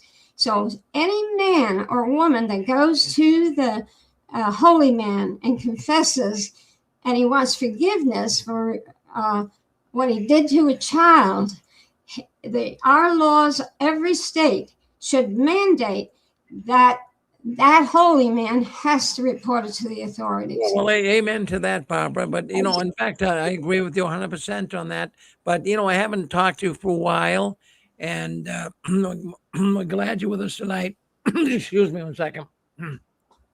But I wanted to bring up the fact now when Epstein, Oh, this was yeah, I got that. I got that Epstein thing. Sarah Keller. Is that what you're going to talk about, Sarah Keller? well, what I was going to say is when all this was coming out about Epstein, that must have ruffled your feathers a little bit. Did you think that Watchtower might have been somehow involved with this? I mean, what were you thinking when the Epstein files were released to some degree? I didn't have access to any of the congressional hearings on it until last week. And that's the one where Sarah Kellen, she appeared before the Congress, a certain group of Congress people, and she took the whole introduction into her questioning was regarding her being raised as a Jehovah's Witness.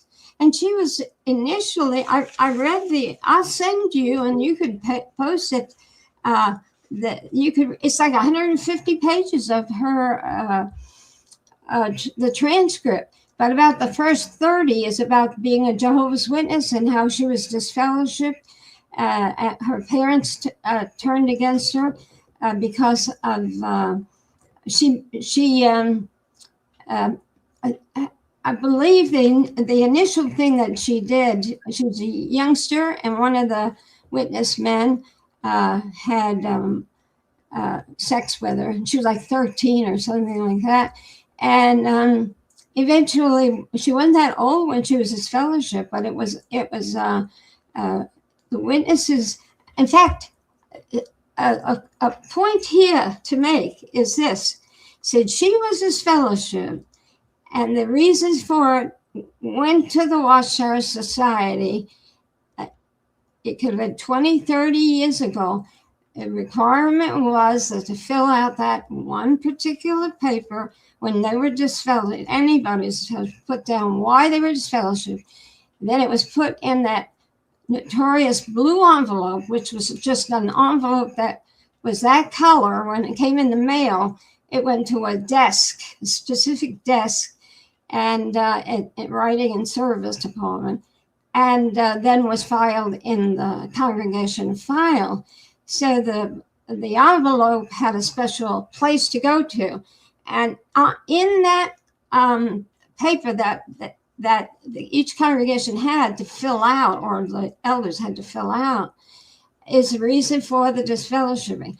If the Congress wants to know more about child molestation in Jehovah's Witness organization and how a little child, a youngster like her, got disfellowshipped, shunned, or whatever, they should ask, Congress should ask in a nice way to the Watchtower to turn the dial over to them, and then they can read it themselves. So that's really my introduction to, because I heard rumors that there was a witness involved, but the rest of the pages, like 120 pages, is really her description of working and having sex with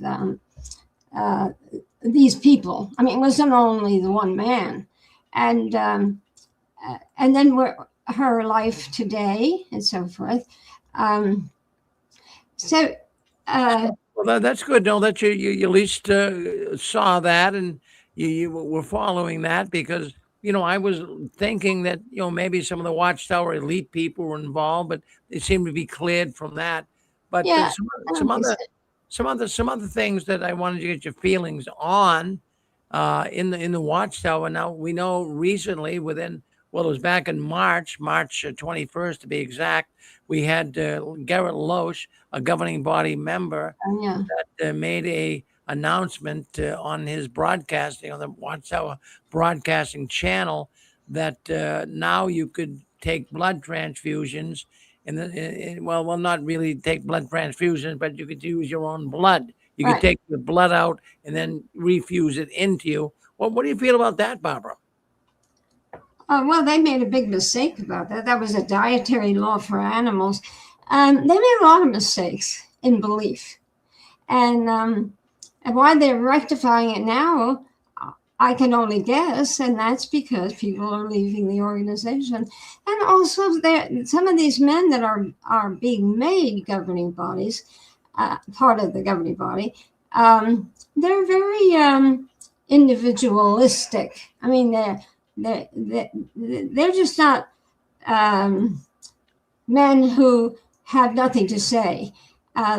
These men, each one of them came out of the organization with power. And so they throw their weight around just like they did when I was there. So you know that they all don't get along 100%. I could talk an hour or two on some of the kind of dissent amongst them at when I was there, when the rate of growth was the largest this organization had ever seen. And they were the silly arguments or opinions. Schroeder was a very opinionated man, and he was a father. And you know that most of those governing body, well, as far as I know, he was the only one that was a father. Oh, one of them was a father, but had married a woman that had 2 children. That was Swingle. But Swingle was kind of neutral. He didn't really get in the fighting mode.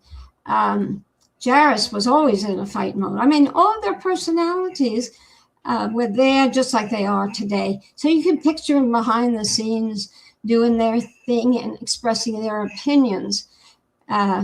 If people want to live under that kind of arrangement, that's their business. I chose it for a long time. And then due to circumstance, I saw things that many people didn't. But, you know, what can you say? I hear people to talk to you and how they feel about the teachings of Jehovah's Witnesses and so forth. I won't take sides. I won't, because there's just as many people that love it, and that's their business. And I have to feel that way. Otherwise, I'd be a perpetual nervous wreck about people's opinions. And I care more about the children who should have a right to a happy life.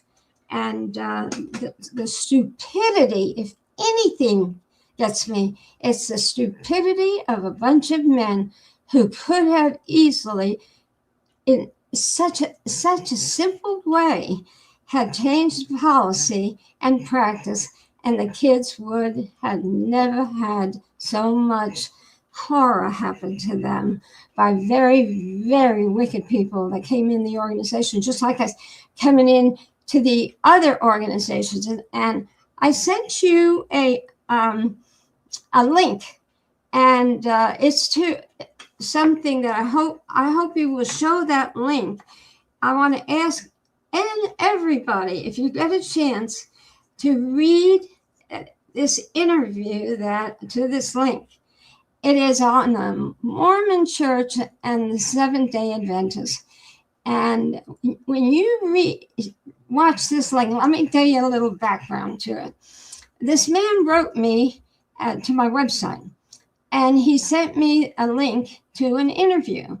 And he said, I'm being sued by the Mormon Church. He said, I'm a Mormon, and I do Mormon stories on the internet for quite a while. In fact, I even put a link to some of his Mormon stories, you know, telling ooky stuff about the Mormons. So I looked at it, and I didn't read much of it because it was quite long, the interview was. And so then he wrote me, and I decided to watch the interview. Well, it was so extraordinary. Part 1 is there. It's interesting. Wait till you read part 2. You'll talk about it, and you won't talk about Jehovah's Witnesses, because the stuff that was brought out there, and this woman is exposing the Seventh-day Adventists. You know what? They have practiced and practiced and practiced for years. I did not know that a female mutilation, and when you hear them explain the horror in the Seventh-day Adventist Church, which I had no idea, you will think, oh, well, the witnesses, as far as sexually, it's masturbation years ago that they were all about, you know. But when you hear what that practices out of these other churches, you can't believe it. But I was sat there and my eyes big on this. I wrote an article for the Awake magazine on the topic of the female, the mutilation of women and children. Well, the children. It's actually as a child. When the child's first born, the clitoris is cut off. And it was an African an article that was supposedly came out of Africa. And anyway, I wrote it though. And so I figured that was an African horror, but it isn't. It's in a great big American church. And they're revealing this stuff on the internet, just like the witnesses are revealing some of the crackpot notions of Jehovah's Witnesses in the name of religion. Well, Barbara, I got the link. The link is up on, if you go to the YouTube description box here on the 6 screens, I got the link up there on that. So yeah, that's a horrifying thing. These religions are getting away with murder, female mutilation, sexual perversion, female genital mutilation. I wrote the man and I said, I want to. He's got a manager, and because he has these regular Mormon exposures. He says the Mormon church is dying all over the world. He gave the figure of how many Mormon people are very tired of the Mormon church, but not the Seventh-day Adventists. And if anything, the Seventh-day Adventists say they ought to be arrested.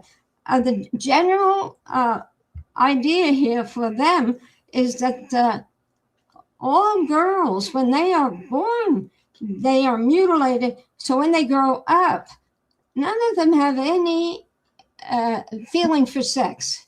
How do you like that? How do you like to think that that they, in the name of God, they remove something that apparently God put on women or in women or wear on, whatever,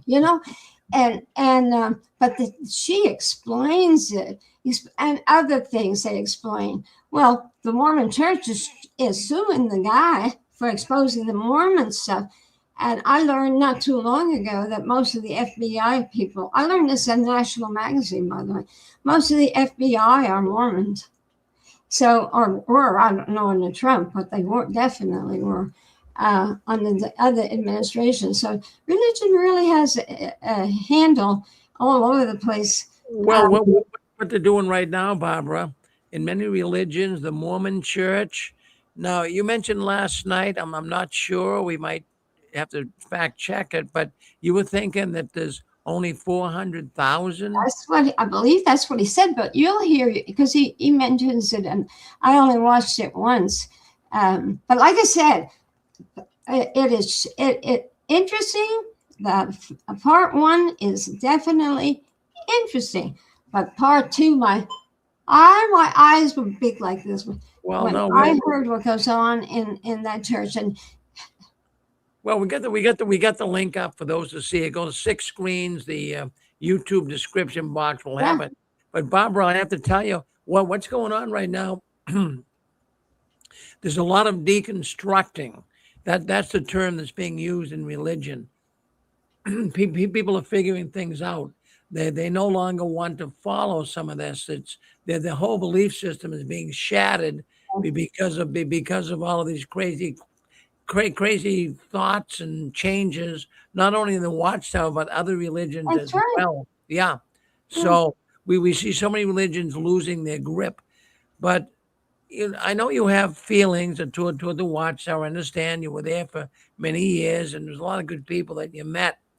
but so many people, Barbara, have been really hurt. They But, have. but I know. And I can't do anything about it. The no, Watchtower is to blame, just as these other religions are to blame. The Catholic Church has been protecting um, prelates who are molesters for centuries. The very teachings of Jehovah's Witnesses regarding sin and crime were adopted from the Catholic Church. When the Jehovah's Witnesses became a religion, 1954, they legally became a religion. And it was then that they adopted the teaching of reporting this whole issue on crime, not reporting crime, and saying it's a sin. That came right out of the Catholic Church. And I have the history of it. I have the court case it came from.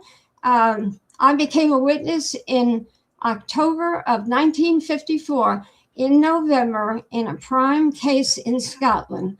That was when the Watchtower, and you can read the transcript of the case, and that's where Covington and also friends, and they all admit lying, and they say that they would lie again so they could all speak in unison. That's where the teaching that has caused the biggest problem in Jehovah's Witnesses is to report when you know that somebody in the organization has sinned, and you go and you report it to the elder, and it could be child molestation, and it was treated as a sin, not a crime. And there's so much information on this alone that should hang the Watchtower. Freddie Franz was at that hearing. Covington was there. The secretary treasurer, who I knew, but I can't ever remember his name.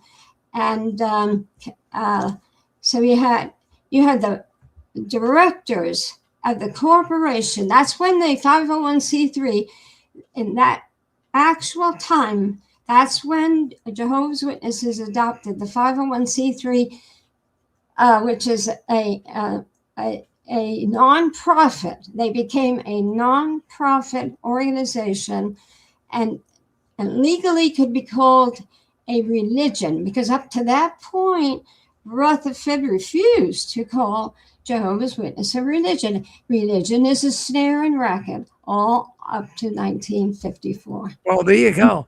So, Barbara, another thing. In fact, I just got an email here from a person that's listening into the program, and she's a professor of AI, of course, artificial intelligence. I know a lot about that. That's for sure. Yeah, she's a former Jehovah's Witness. But I wanted to bring up what's going on here as of late, and whether it's Watchtower operatives or whoever it would be.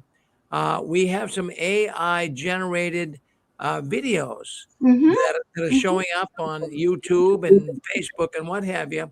But, just this week, my wife Susan and I were coming back from Illinois, and we stayed at a hotel. And at 4 o'clock in the morning, she was going through her phone and looking at things. And she woke me up. She says, "Rick, you are being exposed on a YouTube."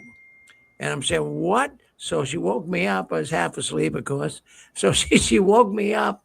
And I'm going to play a clip from this. But the reason why I'm doing this, Barbara, I wanted to just explain. See, people can do things today to really exploit you. They can do things and say things that aren't even true.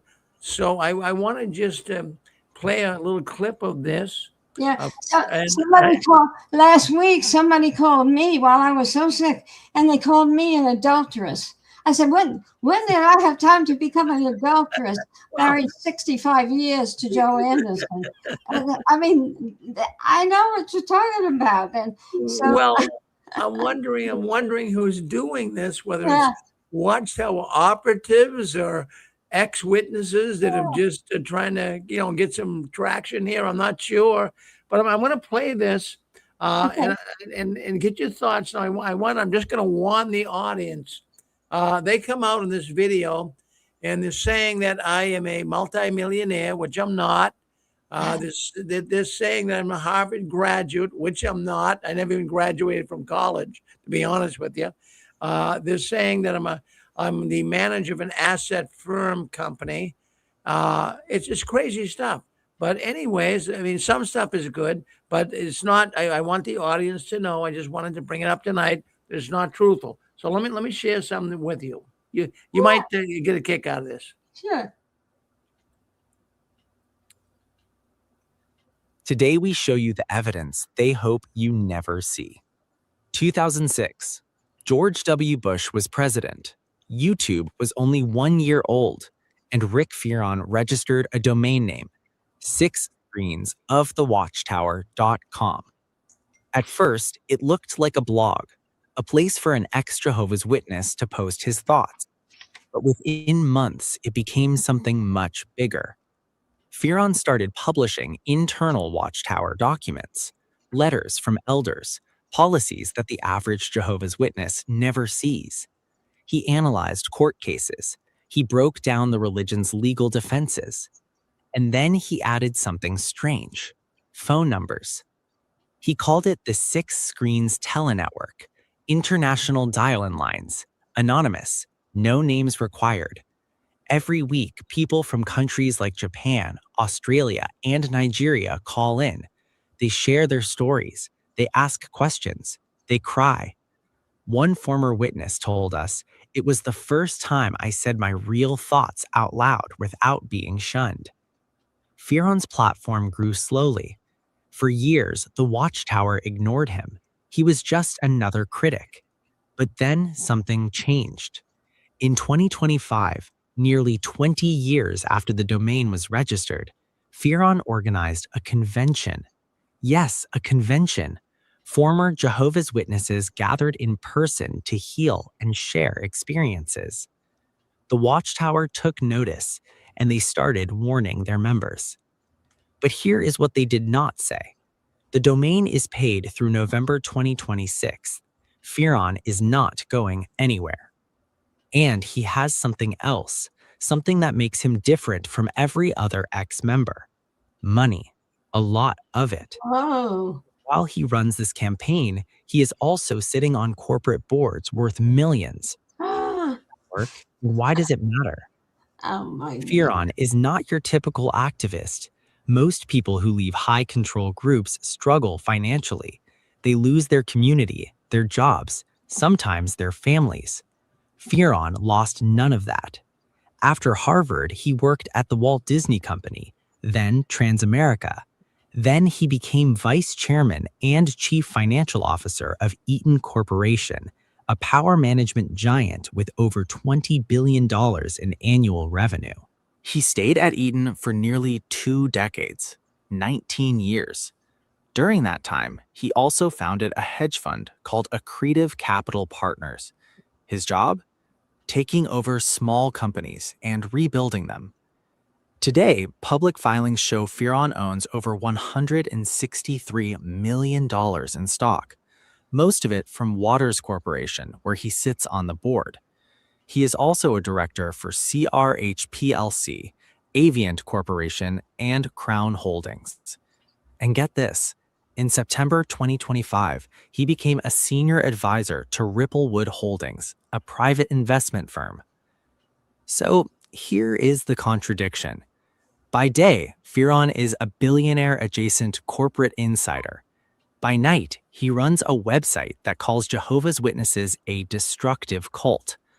He is also a trustee of the Cleveland Clinic, one of the best hospitals in the world. How does one man balance board meetings, billion-dollar decisions, and a 20-year war against a global religion? The answer might surprise you, because Fearon is not emotional about this. He's strategic. And that strategy has a name: the Telenetwork. But not everyone agrees it helps. Some say it hurts. Wait until you hear the criticism. Old newspaper clipping. The Lowell Sun, April 13th, 2006. Headline: Man protests Jehovah's Witness teachings. We went back to the beginning, 2006. The same year, Fearon registered his website.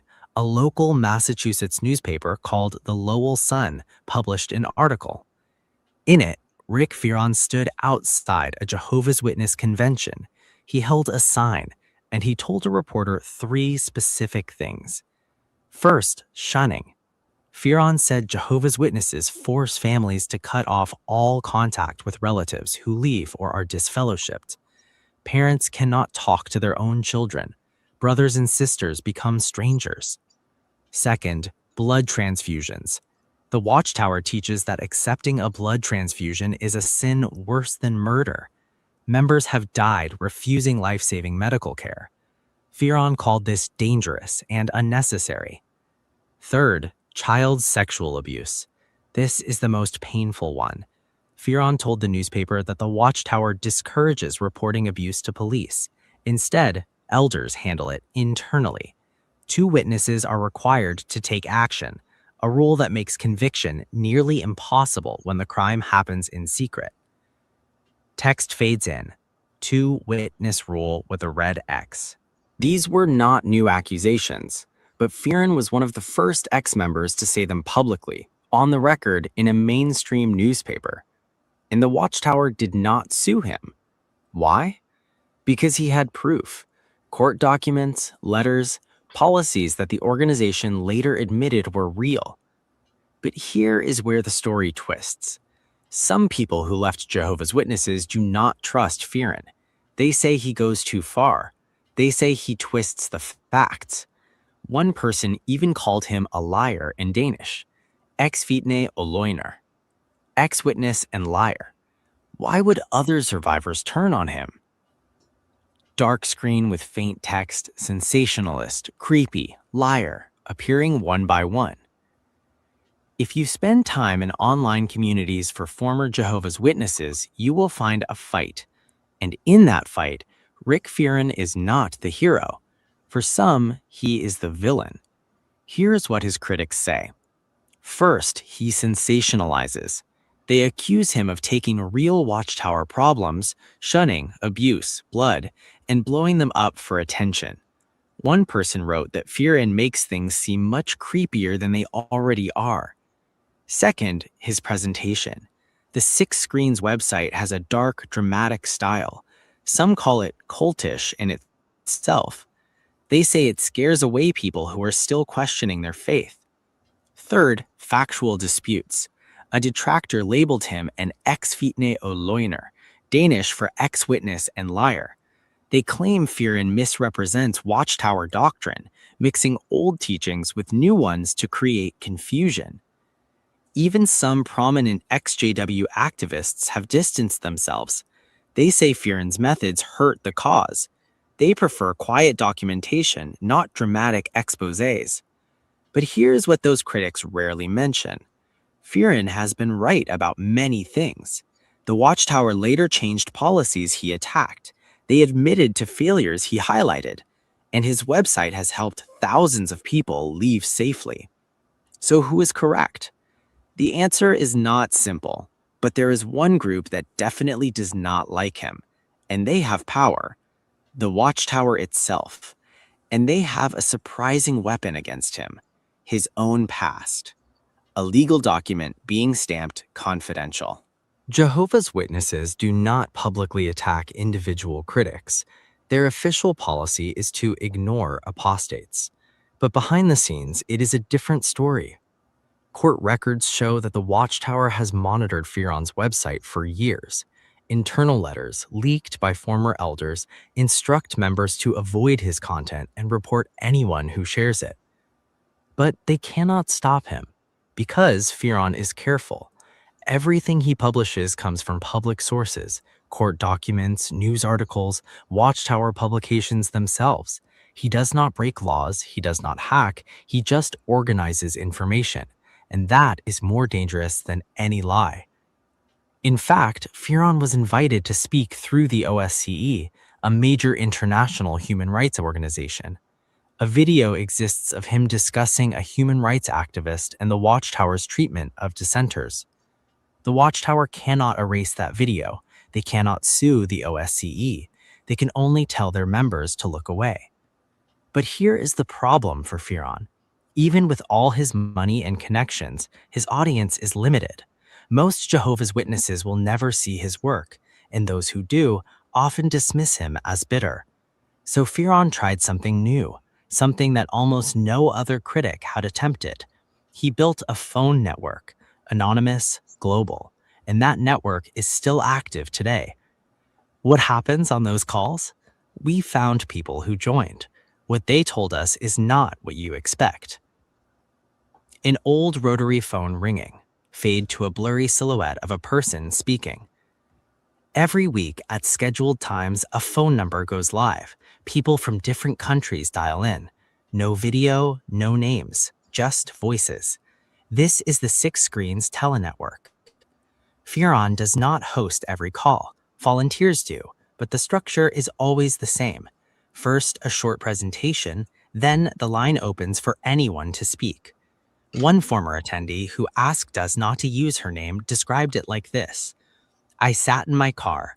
I dialed the number. My hands were shaking. And then a woman from Australia started talking about her mother who stopped speaking to her 15 years ago. I cried. Then I talked. No one judged me. Map showing call routes from Nigeria, Japan, UK, Australia, USA. The calls are not recorded. There is no official transcript. That is by design. Firon wants total anonymity. But critics say this is a problem. Without oversight, they argue, the calls can become echo chambers of anger, people feeding each other's pain instead of healing. Firon disagrees. He says the calls save lives, literally. He has claimed that suicidal witnesses called in and got help. We cannot verify that. No one can. And that is the tension. The telenetwork helps some, but it also operates in complete darkness. No therapists, no mandated reporters, just people and their trauma. Calendar showing November 2026, a question mark. The domain expires in November 2026. If Firon does not renew it, the website and the phone lines could disappear overnight. Will he renew, or is this the end? Before we answer that, we need to clear up a confusion. Because if you search Rick Firon online, you might find someone completely different. 3 different faces. If you type Rick Firon into Google, you will see more than one person, and mixing them up could ruin your understanding of this story. First, there is Ricky Firon, an actor. He appeared in Torchwood and Doctor Who, 2 famous British TV shows. He also had a role in the film Boxing Day.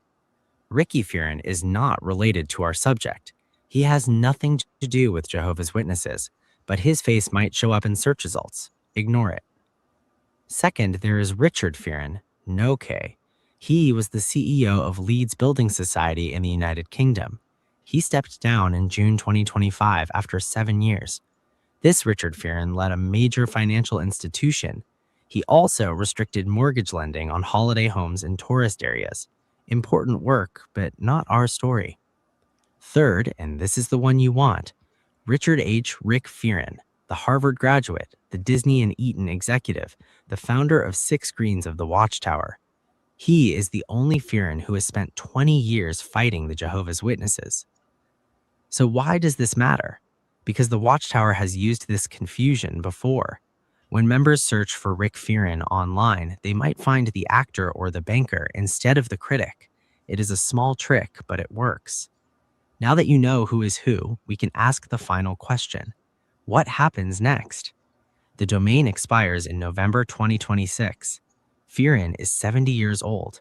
Will he keep fighting, or is he preparing to walk away?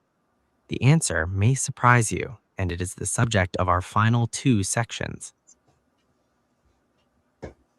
Well, there you go, Barbara. I wanted. Wow. So, Guys, I've known you for so many years and you never told me all this. hold on 1 second. Oh my goodness. Okay.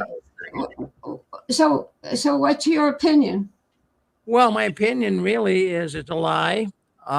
It really is. I don't know who did this. I don't know if they're trying to really discredit almost everything. I mean, some things were good. Some things were good. We do have a network where people do call in from around the world. That's true. But Barbara, the idea of me being a millionaire, a Disney executive, that's all made up. And Yeah. this domain name, it's not running out. I renew it all the time. We're not going to lose that. And I'm not 70. I'm 79 actually. So I don't know where they got that either. So I just wanted to let the audience. I didn't want to bore people with it all, but you might see that coming across on YouTube. It's totally false. It's incorrect. But see, Papa, that's what people can do today. That's right. That I know. that's Yeah. that's what they've done to you when you're an adulteress. And Yeah. see, this is what that's an AI generated YouTube video, and that can create some serious problems because there's people going to walk away and believe all that. You know. Well, it's not just you, it's everybody who has a name is getting attacked one way or another. So, and it isn't just me. This whole AI thing is changing fast and is causing remarkable currents in all societies. We get disgusted with all of this, but there's nothing we can do about it. No, nothing we do. We got a person. Maverick, you want to say something? Go ahead. Yeah, hi, Rick. Yeah, look, it's very, very good that you put the video on. I'll tell you why. We know that the truth is not frightened of scrutiny. When you know it's a lot of baloney, you don't have to worry about putting it on there and just like, look, this is what they're saying. This is something that Watchtower would never, ever do. They would never do this. Like, put the critics in front of the camera and say, oh, look what they're saying about us. You make your own mind up. Make your own mind up rather than do this. So it's fantastic you put this on. But I actually think this could be an inside operative, a false flag event.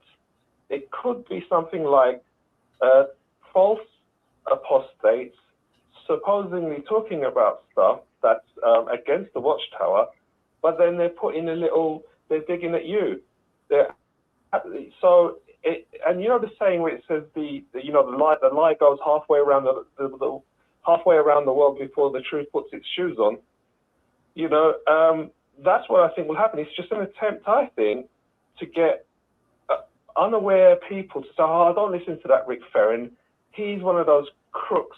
He's got, So it will work on some people if this is a tactic. But I think this is a tactic from a drunken Bethelite or something like that. Anyway, and nice to see you as well, Barbara. Well, Bob. Get well soon. Thank you, man. Well, Barbara knows too. She's been attacked numerous times. We all have been, and it's kind of a shame. But Barbara, even yourself, you put up with a lot too, a lot of baloney. But what do you believe today? Geez, How can we have answers for this when the people who are in the world have no answers for this? They're as upset over it as we are, in different directions though than we are. We just have to. I've used AI actually over the past 20-something years. I've been writing a book about the Russells, and I've talked to you, Russell. Rick, I've talked to you about my book. I can't seem to finish it. I have tons of material on it. So just recently, as an experiment, we fed many chapters into AI, Claude, and within 5 minutes, I want to tell you, it was extraordinary. Everything I fed in was put in the proper place, proper order, which I would have had to do. And the miscellaneous, I have so much miscellaneous to deal with regarding them, the Russells. And so put it in the right place. It was so interesting reading what AI did. In my case, I was very impressed. But when you're being attacked, and I don't know why I'm not being attacked by Watchtower. I have never been attacked to any great degree by Watchtower all these years. And I kind of think it's because they don't know what I've got and they don't want it out there. Well, you might have a point with that, Barbara. It's crazy. Hey, listen, we've got Susan. Did you want to say something? We got some callers coming in. Susan, did you want to come on? Oh, that's quite. Well, I'd like to hear what others have to say, Rick. Yeah. I just wanted to wish Barbara get well soon, and I'm glad she has good care.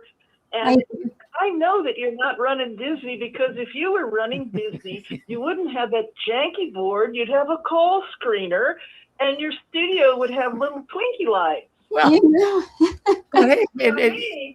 what you don't know about me, though, is I actually own Paramount, and I have dancing lewdly with champagne. Well, that's what it's coming to. Well, what it is, you know, it's I talk to Susan about this all the time. How do you know you're getting the truth anywhere today? That's exactly right. Really, how do you know what's going on? What's truthful? Yeah, it's crazy. You know, we've known you, Rick, for such a long time, and I know some of the stuff that's going on there. For instance, about Ray Friends, there's one big, long dissertation on Ray Friends. Half the stuff in there is not true, and the man who's putting it out acts like he's in favor of Ray Friends. But I know that because personally, I know the truth of some of the things that are discussed in that. Yeah. And the thing about it is, what it does is you suspect everything. Everybody's suspecting everybody because half truths are very hard to disprove. Much more so than a genuine lie. Wow, you got it. Hey, let's see what Constance or Dick, you on there? What did you want to say? Yeah, thank you, Rick. I think I've known you really, really quite well over the last 20, 25 years. And a lot of that stuff, because I know your life and you know mine, that stuff is all just BS. You know, what if it's Disney? I mean, if you've got all those billions of dollars, please buy me a Ferrari. Make it blue. I like a blue color.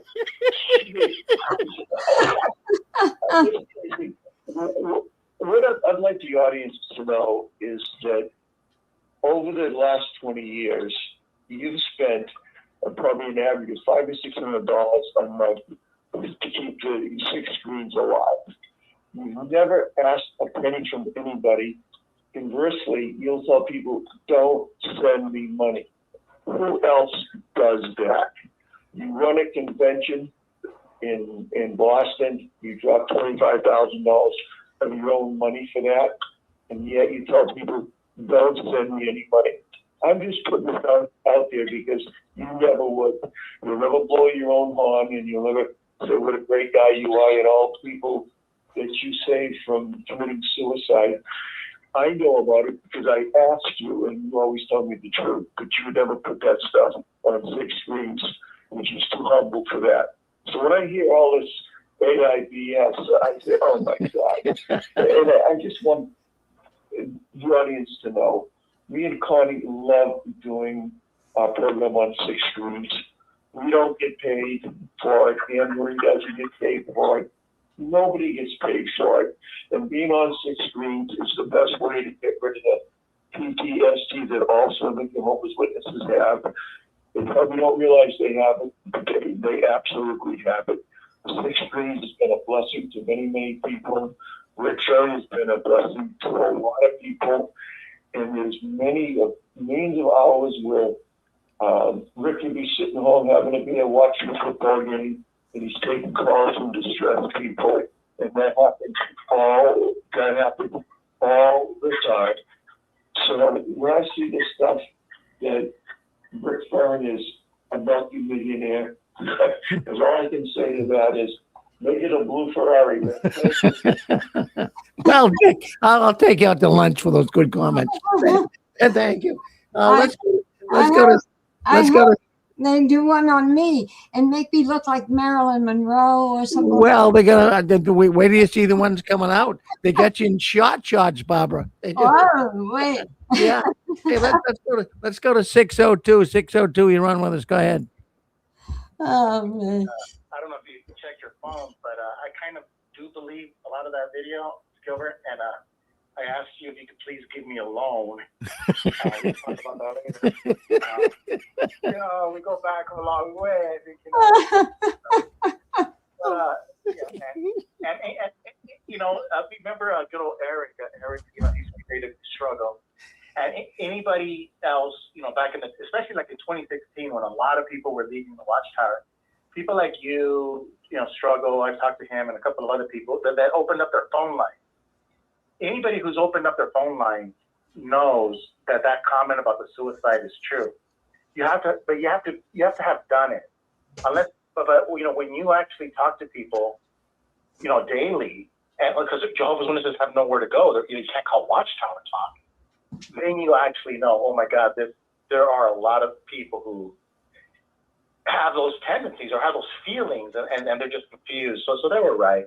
But I like I said, I do agree with the video a little bit, and we'll talk later about the money. Well, the thing is, in fact, that's exactly what Susan said when we first saw that. We're laying in bed there in the hotel, and 4:00 in the morning, and this comes across. I'm going, oh my God. So she's thinking, geez, Rick, people are going to be hitting you up for money, you know? So that's... No. Why are we not in a rat? Well, we don't go, you know, what are you going to do when you're in the Motel 6, you know? I don't think multi-millionaires stay there, you know? It gives you something to talk about on 6 screens. You ought to be delighted. You know, otherwise, what are you going to talk about? They're giving you a script. When you run out of ex-witnesses, you start putting all that beautiful stuff about your money on there, and you know, you can make this into a joke. We can take lemons and we turn it into lemonade. Lemonade, you got it, Barbara. Yeah, yes, Gilbert. Rick will know if it's true if you roll up in a 16th of the Cadillac. Yeah. Well, I got a kick out of it. It made me sound good, but yeah, you know, this is what they're doing with AI. Oh yeah. And so, you know, there are people. That's why I wanted to come on here tonight and put it perfectly clear that this is not correct. I mean, that video, not everything. Some things were good, but I mean, really, it's. So people are willing to today. You don't know. People might pick that and say, "Geez, that guy's a multimillionaire." It sounds good, but it's just absolutely not. I thought he came across with some things that were very flattering to you. Yeah. Just got your name out there bigger than ever. Well, I mean, you really look handsome in some of the places. Yeah, it didn't look too bad. It looked pretty good. Yeah. Well, Dick was we had Dick Borgie. He was we had a program years ago. It was called Eyes on the Watchtower, and it was done in a professional studio, and they took a lot of clips from that, which I thought was kind of odd, but they did that and they put that together, and you know, it's just amazing to me that now you're going to question everything. I was thinking for a while, I mean, I do like AI. As a matter of fact, I just got a telephone call while we're doing this program here tonight from a woman who is a professor of AI. And she'll be coming on here, hopefully, with us in the next couple of weeks and talking about that. But it can be used for the good. It can be used for the bad.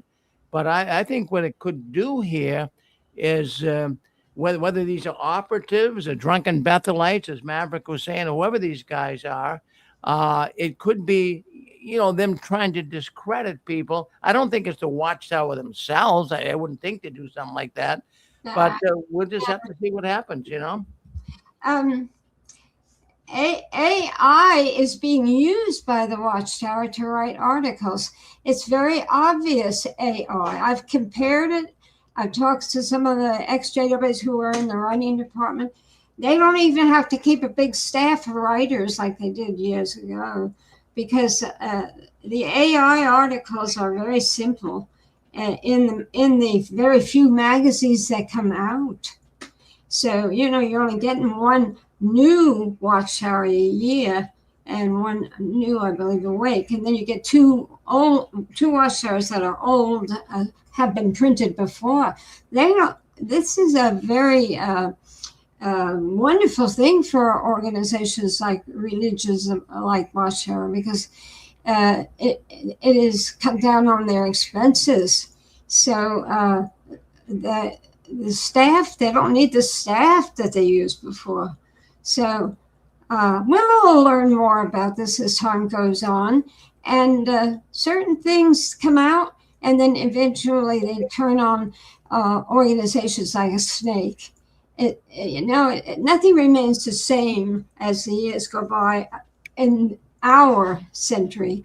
Years and years ago, things were the same old stuff. Now every day there's something that we can criticize or wonder about. So we could look at this as in a different matter, like you do. You have a sense of humor about it.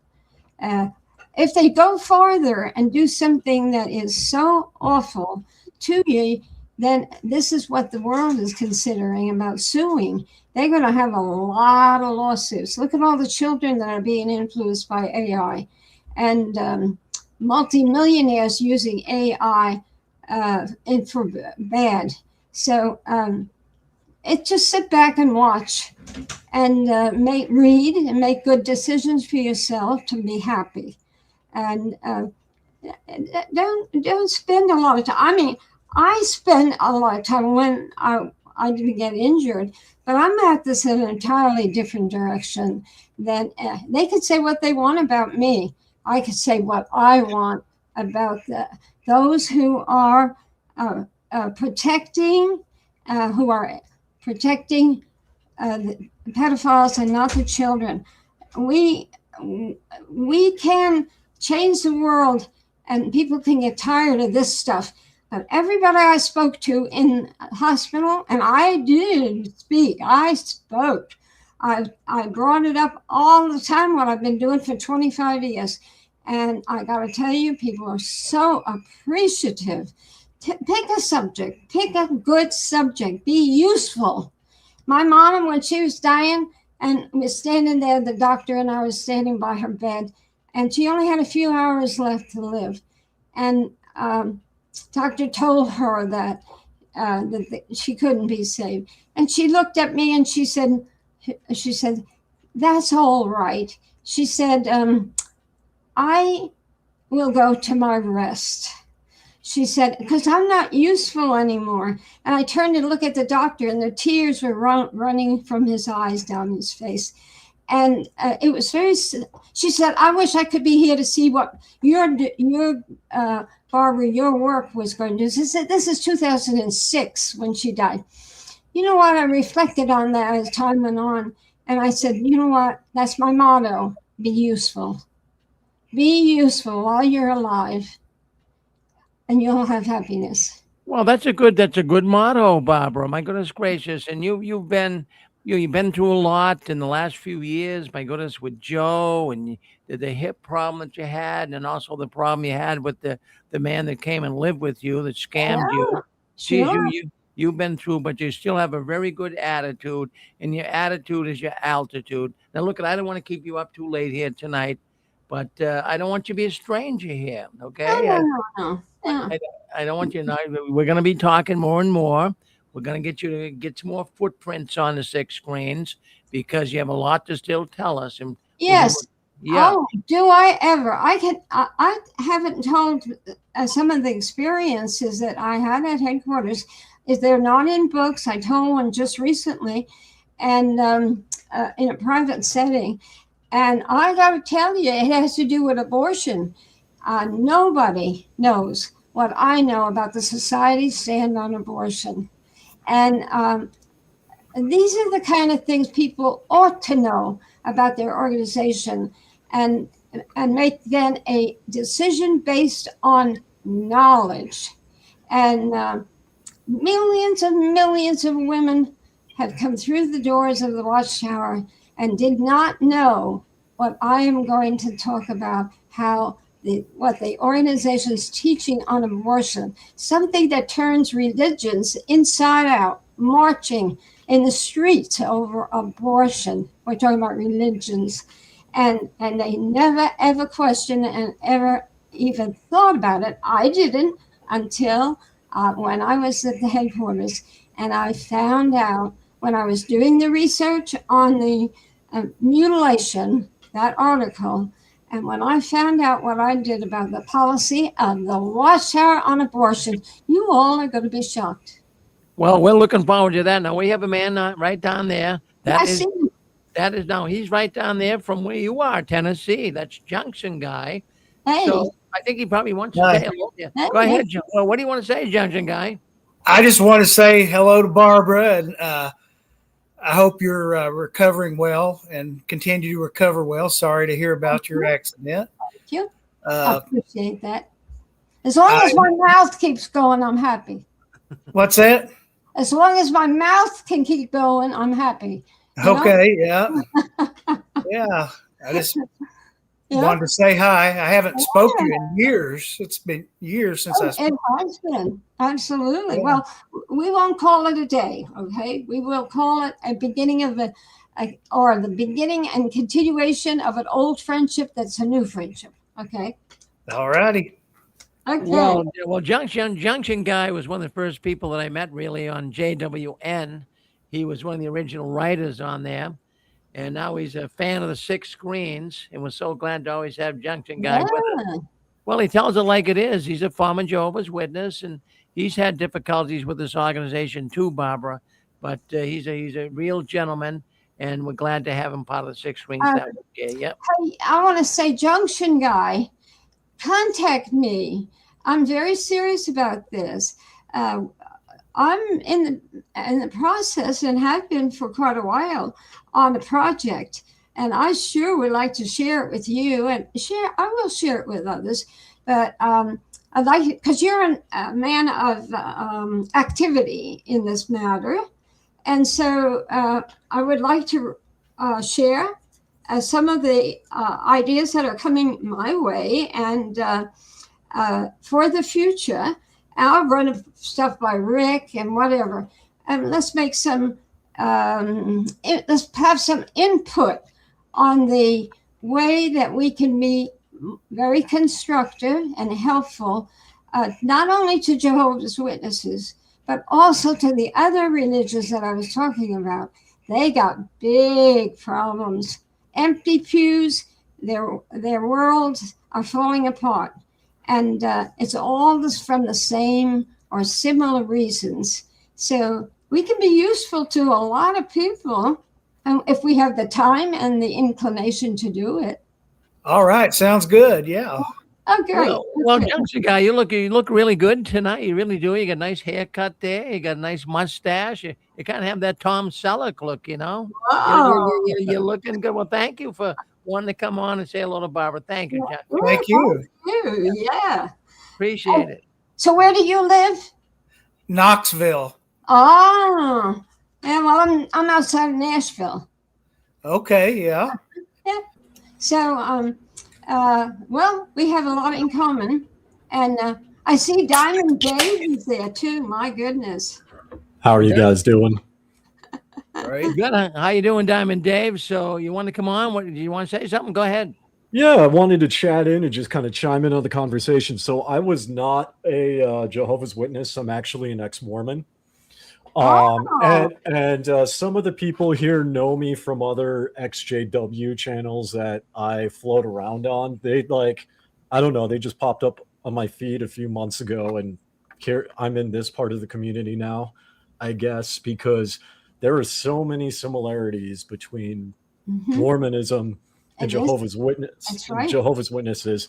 And we were actually talking about in the chat earlier, because people were, I don't remember the full conversation, but like when it comes to the Epstein files and people were speculating the Watchtower being involved, that does not surprise me, because it's already been proven that high level leaders of Mormons and Seventh-day Adventists are. And historically, they all those three originate from the same location or that general region of That's right. America Same around the same period. time. So, Same period of time. mhm. Yeah. Oh, I'll tell you the happiest thing that I can do for myself is to keep reading, researching, looking, because then you make sense out of all of this, or you try. But if I knew stuff, I have 2 books came out in the 80s on millenarianism. Boy, how interesting, written by scholars. And when you learn about that, you see exactly how all this came into our world during pre-Russell. And go back to the Enochian movement in the 14th century. That's where the name Watchtower originated. Imagine that. Yeah, you're shaking your head. Yeah. It is important to know that, how it got adopted by Russell the very year that George Storrs died. And he wrote a book called The Watchtower. And the word goes all the way back to the 14th century. Queen Elizabeth's spy, John Dee, he was responsible for Enochianism. People look at you like you're crazy when you start talking about this. This is history. This is fascinating. And it tells you the reason why we Jehovah's Witnesses became Jehovah's Witnesses, the way it became, especially adopting the name of Watchtower. So this is the fun of being an XJW, as far as I'm concerned. How about Matt? Well, Matthew. I know Matthew. Matthew's a cool dude. I'm on a couple podcasts with Matthew, actually. Well, good to be with you. Good to be with you, Rick and Barbara. Very grateful for your information. Yeah, I just was listening to the Enochian story and the John Dee, because the John Dee goes back quite far. Yes. But I first came across that 26 years ago. The four pillars of the Watchtower: earth, fire, air. Yeah, and they were speaking Enochian, and I couldn't understand the Enochian. I could understand the change of language, but they were performing the rituals at the annual general meeting, and the person who would save me the seat was Rudy Hartle. Do you know Rudy Hartle? I'm not familiar. Okay, so anyway, Rudy Hartle, Sydney Barber. Of course. Sydney Barber. So she would look after me. Uh-huh. Really?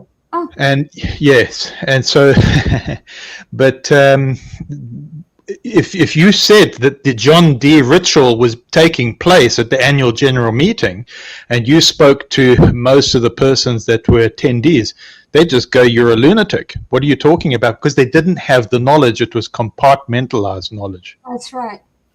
I mean, even the stuff on the Masons that are being delivered out there as Jehovah's Witnesses, were Russell was a Mason. And when you start looking and really looking, you find out the whole story, not the little bitty parts of the story that they are gluing together. And then it makes sense. Because it's another, like Enochianism, like the Watchtower. It was the worship of angels. And it was an element. Watchtower was an element. But if you just hear someone like me just gabbing about it, and you don't see the whole picture, you're missing out. You're missing history that is so fascinating, and it has changed your life, and you don't know why. You don't know. You blame Russell, or George Storrs or somebody like that, and but see the whole picture. I have found it's a most glorious time of my life in the past, since I've really gone into the historic issues, to look at this from a different direction. And it's very freeing, isn't it? Thank you, Barbara, for backing up that story, and thank you, Matthew, because it was my understanding that the OTO Lodge in New York said agape all the time with the Agape Lodge, and you know that we used to say at the end of letters, agape, and I knew that there was this Watchtower occult connection, and you have reinforced it along with what Matthew just noted. So thank you very much. Well, don't stop there. Well, in fact, I want to go into Diamond Dave. Diamond Dave, Rick Farron had 6 screens. Diamond, so you were a Mormon, is that correct? Correct. I joined in 2020 and left approximately like 2024-ish. Now, is the Mormon religion losing a lot of people right now? It's collapsing. It is outright collapsing. I told Rick, and he couldn't believe it. I said, if you watch this what I said before, and watch that interview by this Mormon who is being sued by the Mormon Church, and I gave Rick the link. You watch that. He said, like, in the whole world, there's only like 400,000 Mormons left. They're just leaving by it's 4 million active Mormons, right? They claim 17 million, but based on the statistics and everything, there's about 4 million active Mormons. Yeah, Now, maybe it was 4 million rather than 400. Yeah. Okay. I mean, they're virtually non-existent where I live. I live in Mongolia, same with Jehovah's Witnesses. And ever since I discovered like kind of this section, the XJW side of things, I've been doing a deep dive into like how Mongolian law and just different countries treat Jehovah's Witnesses in general, because it's very different here than the US. So are you in Mongolia now, Diamond Dave? correct. I moved here. I'm in the process of getting my residency and then citizenship. In Mongolia? Wow. Is it cold? Is it cold? Yeah, I mean, I like the cold, but it gets in winter. We've had -75 below zero. Wow. Yeah. And now we also have Matthew there. Matthew, you're out in South Africa, right? Yeah, that's right. Cape of Good Hope Peninsula, Rick. Wow. Well, that's amazing. But you know what I'm finding here is that the word is deconstruct. That's the word that's going on in many religions right now. They're deconstructing. Well, why would you say the Mormon religion, Diamond Dave, is deconstructing? Sorry, let me quick respond to something and then I'll answer that question. So Sure. Nate asked if I was a true mind-controlled Mormon, and this is where one of the differences between Jehovah's Witnesses and Mormons. Many people join for social reasons. I was one of those people, right? So it's not like people who join converts. I don't know how it is with like JWs, but with Mormons, very few people statistically join because they actually believe it. Most people join off of campaigns like, I'm so-and-so, I am a Mormon, the I am a Mormon campaigns, right? And a lot of people join either for community or to add to their spirituality or for business connections, right?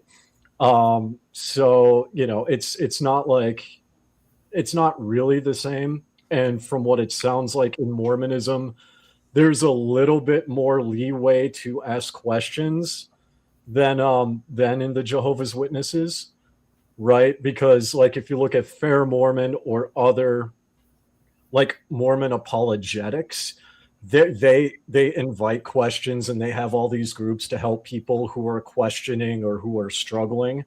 From what little I've heard, that doesn't exist in Jehovah's Witnesses. Also, Jehovah's Witnesses seem like, even though they're making changes, they're staying core to their doctrine. But Mormonism is trying to be mainstream Christian, right? And one of the interesting ways you can tell this is if you get on Google Maps, the angel Moroni, right? The gold angel with the trumpet, that's actually being removed from Google Maps on many sites around the world and in the US, and is being replaced by a cross. Wow. Right. So that's part of why people are leaving. And then I'm sorry, what was your question, Rick? Well, I'll go with this question here. I would like to always know this. I always wanted to know it. I talked to some Mormon, but can never get a straight answer. But of course, the Jehovah's Witnesses, we all know they shun. Now, if you are to leave, now you would be considered right now, I guess they'd consider you an apostate of the Mormon religion. Would they shun you, Diamond Dave? So this is where it gets complicated. An apostate is someone who leaves and is seen to be bitter or speaks out about the church. There is a church term called inactive, right? So I technically would be apostate because I speak out against the Mormon church. However, there are many people who just leave the church. They just go and live their lives. They don't care. They are considered inactive Mormons. Do they shun people? They do, but it's not so much explicit. It's not like necessarily a commandment.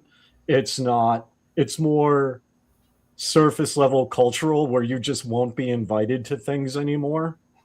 Or if people reach out to you, like they'll try and help you with your problems just so you will come back to the church, but they don't like outright cut all ties with you unless you go like full apostate. Wow. Now, as far as the governing body, yeah, we have a call. Okay, go ahead, caller. Come on in, caller. Can I say something before she goes? Hold on, Barbara, 1 second. Let's bring this person in. Go ahead. You're on the phone. Go ahead, miss. Yeah, sorry. Thank you to Barbara and Rick and everybody here tonight. This shunning business, I thought this is fascinating. I was just, because I'm moving, I'm chucking out lots of things. Well, I found the disorganized to do Jehovah's Will book, and I've set fire to it, but not before writing down something very interesting on page 154. So it says, when it is necessary to disfellowship an unrepentant wrongdoer from the congregation, a brief announcement is made, simply stating so-and-so is no longer one of Jehovah's Witnesses. There is no need to elaborate. This will alert faithful members of the congregation to stop associating with that person. So there it is in black and white. There if you're faithful, you need to shun. But I was also thinking, I don't know if Barbara agrees, that can actually be used. This I think is why the Watchtower have won cases, because about people complaining about being shunned and it's ruined their lives, because they can say, well, it's in the handbook, the organisation book that we have, that if you do wrong and you don't repent, we're going to shun you. Do you see what I mean? Okay, Donnie. So, Donnie's calling in. She has an English accent. I think we can all pick up on that. So, Donnie, what would be your question to Barbara? Did you want to make a question? You just want to leave with that statement? Well, the statement is, I was wondering if Barbara agrees that this is how Watchtower is winning their cases. No. People that are about being shunned, saying, well, you knew you were going to be shunned if you were unrepentant. Well, English charity law has been changed. Watchtower, their money, the millions, billions of dollars in assets, they're very poor, literally poor, but rich in assets, but they have very little cash. And their money was basically stored in England. The laws for 501c3s or the nonprofits were very good there for crooked organizations. But 2 years ago, mammoth changes were made in England. The reason which protects now England and the money source of Watchtower had been, I've seen the paperwork, amazingly. The Watchtower has been in money laundering for years. And so I have no proof here, but it'll come. We have information. This is the reason why the three organizations or charities were created in Ireland, because the Ireland Ireland has very loose laws and helps the Watchtower continue on in the money laundering. There's a lot to say here, and we have people who have the proof of all of this. Don't ever think that Watchtower is winning. In fact, not too long ago, before I had my accident, I talked to a man who was knee-deep with the money stuff before he left the Watchtower. And he says they're bankrupt. They have so much problem with money, but he said when you have a talk again, he said just keep emphasizing that they're broke, because they are. They have assets, but they don't have money. And so there's so many things with a huge organization like Watchtower that are going on behind the scenes. And we take it for granted. We just criticize about some belief, like on you can store your own blood, all kinds of stuff like that. And you think it's so important. You don't really realize what you're dealing with. You're dealing with an old corporation that knows exactly how to use money and how to money laundry. If they want to take me to the court, fine, I'm ready to go. I got the paperwork. Well, there you go, Barbara. Well, no doubt, Barbara, you're a fighter. But anyways, I see Matthew down there from South Africa. I don't know how many witnesses are down there, but would you say there's more witnesses than Mormons down there, Matthew? Oh, that's caught me off guard. I'd have to look that one up, Rick. That's kind of a statistic that's a good one for Google.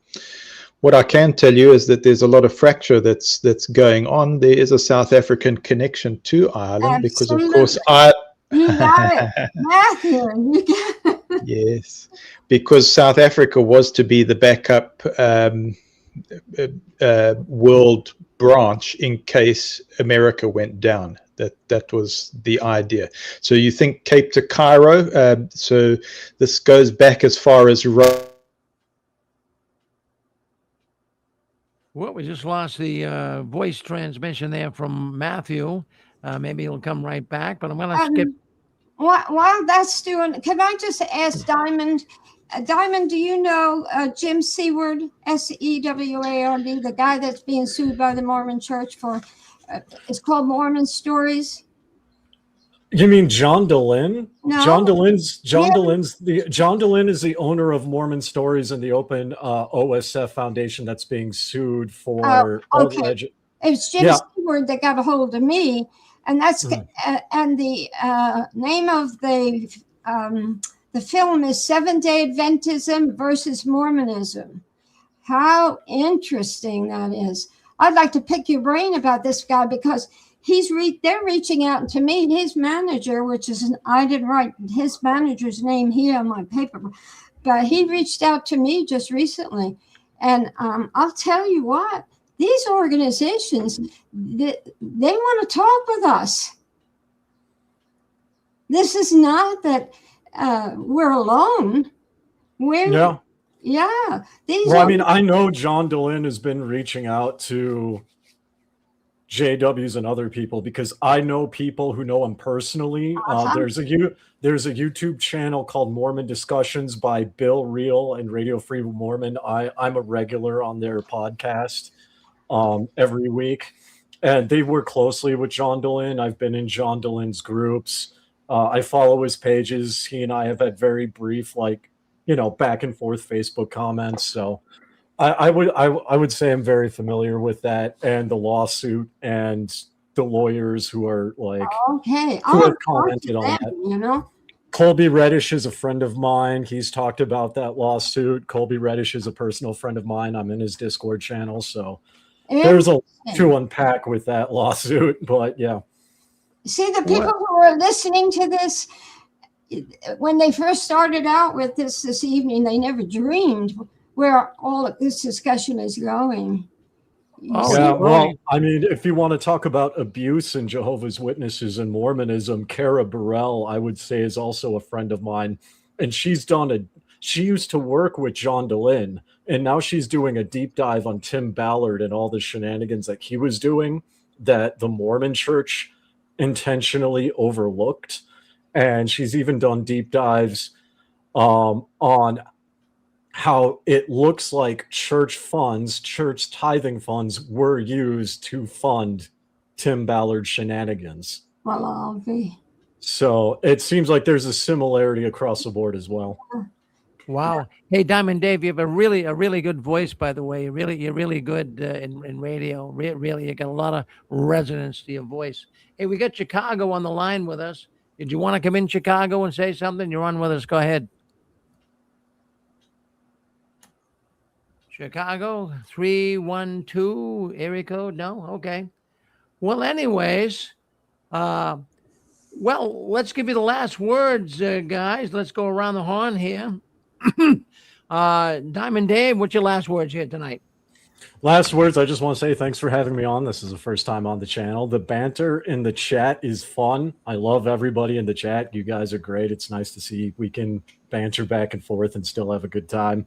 Yeah, I look forward to like watching this channel more. I found this. I think Jimmy Bell was in the chat from Ruby Quinn's show. That's actually somebody talked about 6 screens and I didn't know what it was, but oh, hey, Dallas, what's up? I know Dallas too. So hi, Dallas. But yeah, but I know apparently I know everybody, but yeah. So thanks for having me on. I look forward to subscribing and or just continuing to watch since I'm already subscribed is what I mean to say, and can't wait to watch your channel grow because I really think that you're going to explode, especially with that AI video. Right? Because that AI video, first of all, it's total garbage. And I was so bored halfway through. My literal thought, I have a social media consulting business.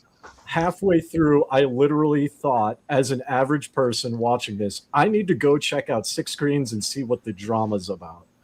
That video is going to help push people to your channel. It's not going to scare people away. I agree.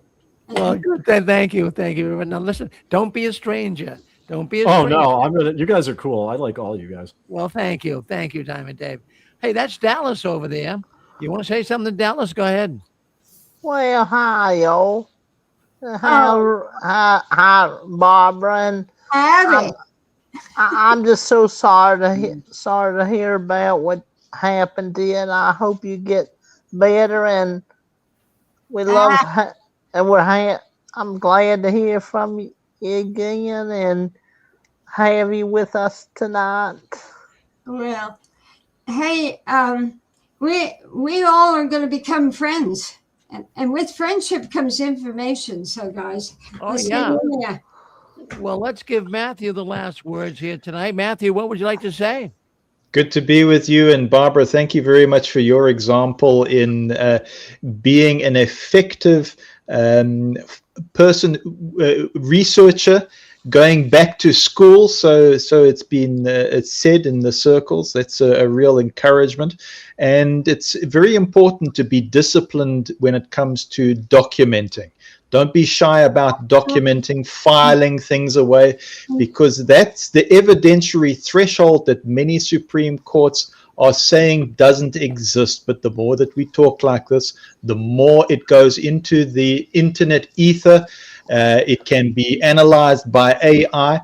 And you could say that this is actually the front line for change. So, Barbara, I feel that you are a great example.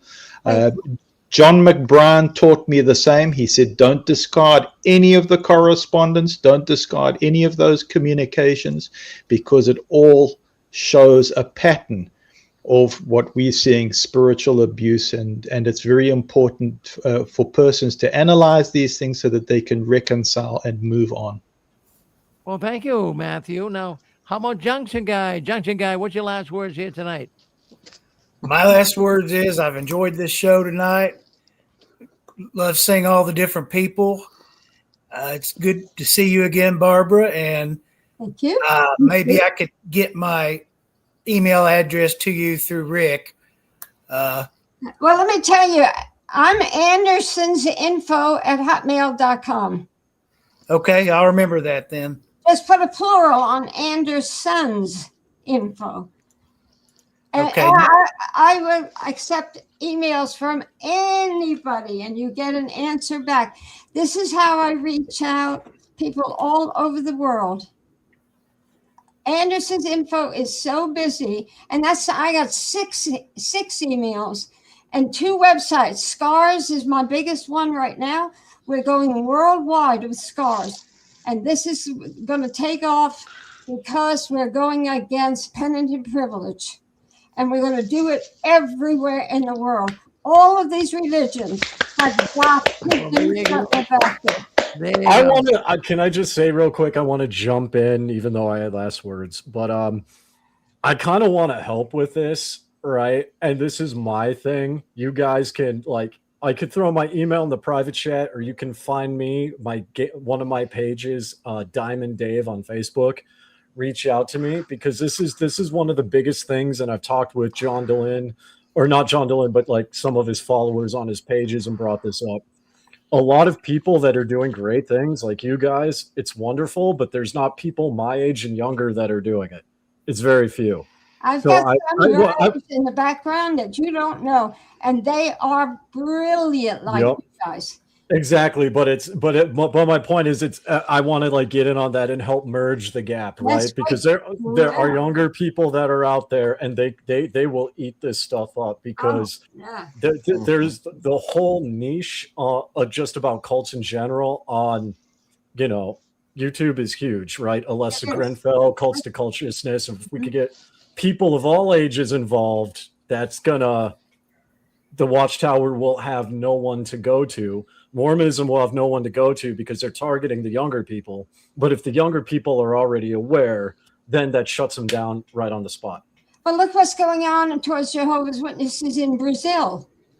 You have to look at that. And Argentina. These countries in South America, they're ready to say, boot the whole organization out. The Watchtower made such a grave error in their behalf by using the Elders Book as what they consider the legal thing that Brazil wanted to present their organization as acceptable, and they were wrong. Now the Brazilian government is just this, teeny weeny away from condemning the whole organization, throwing them all out. And once they start doing this, rest of South America is going.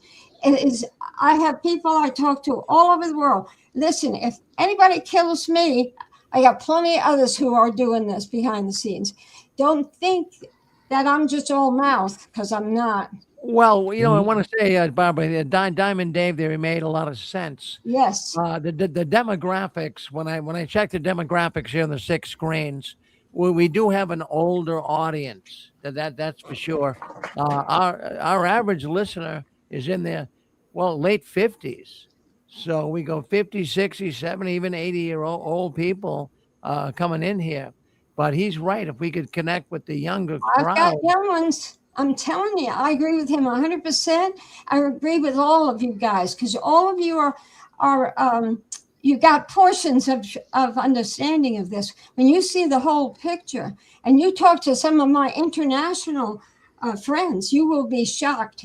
We are not just taking on Jehovah's Witnesses. We're taking on all of them, all of the religions that have not done the right thing on behalf of our children. Well, what I want David to do, Diamond Dave, I should say, to do is, write me at jwworldnews@gmail.com. jwworldnews@gmail.com. And what we'll do, excuse me, what we'll do, Diamond Dave, is I'd like to probably have you do a program on here and connect. Oh, really? So Mormons, and connect with some of the young Jehovah's Witnesses. You're a young fella, and I think that could happen. So you write me, and we can get your program here on the 6 screens. Yeah, we could do that. And I mean, Carrie K research is right. The younger activists are on TikTok, right? Yeah. However, TikTok, because it's owned by the U.S., isn't seen right.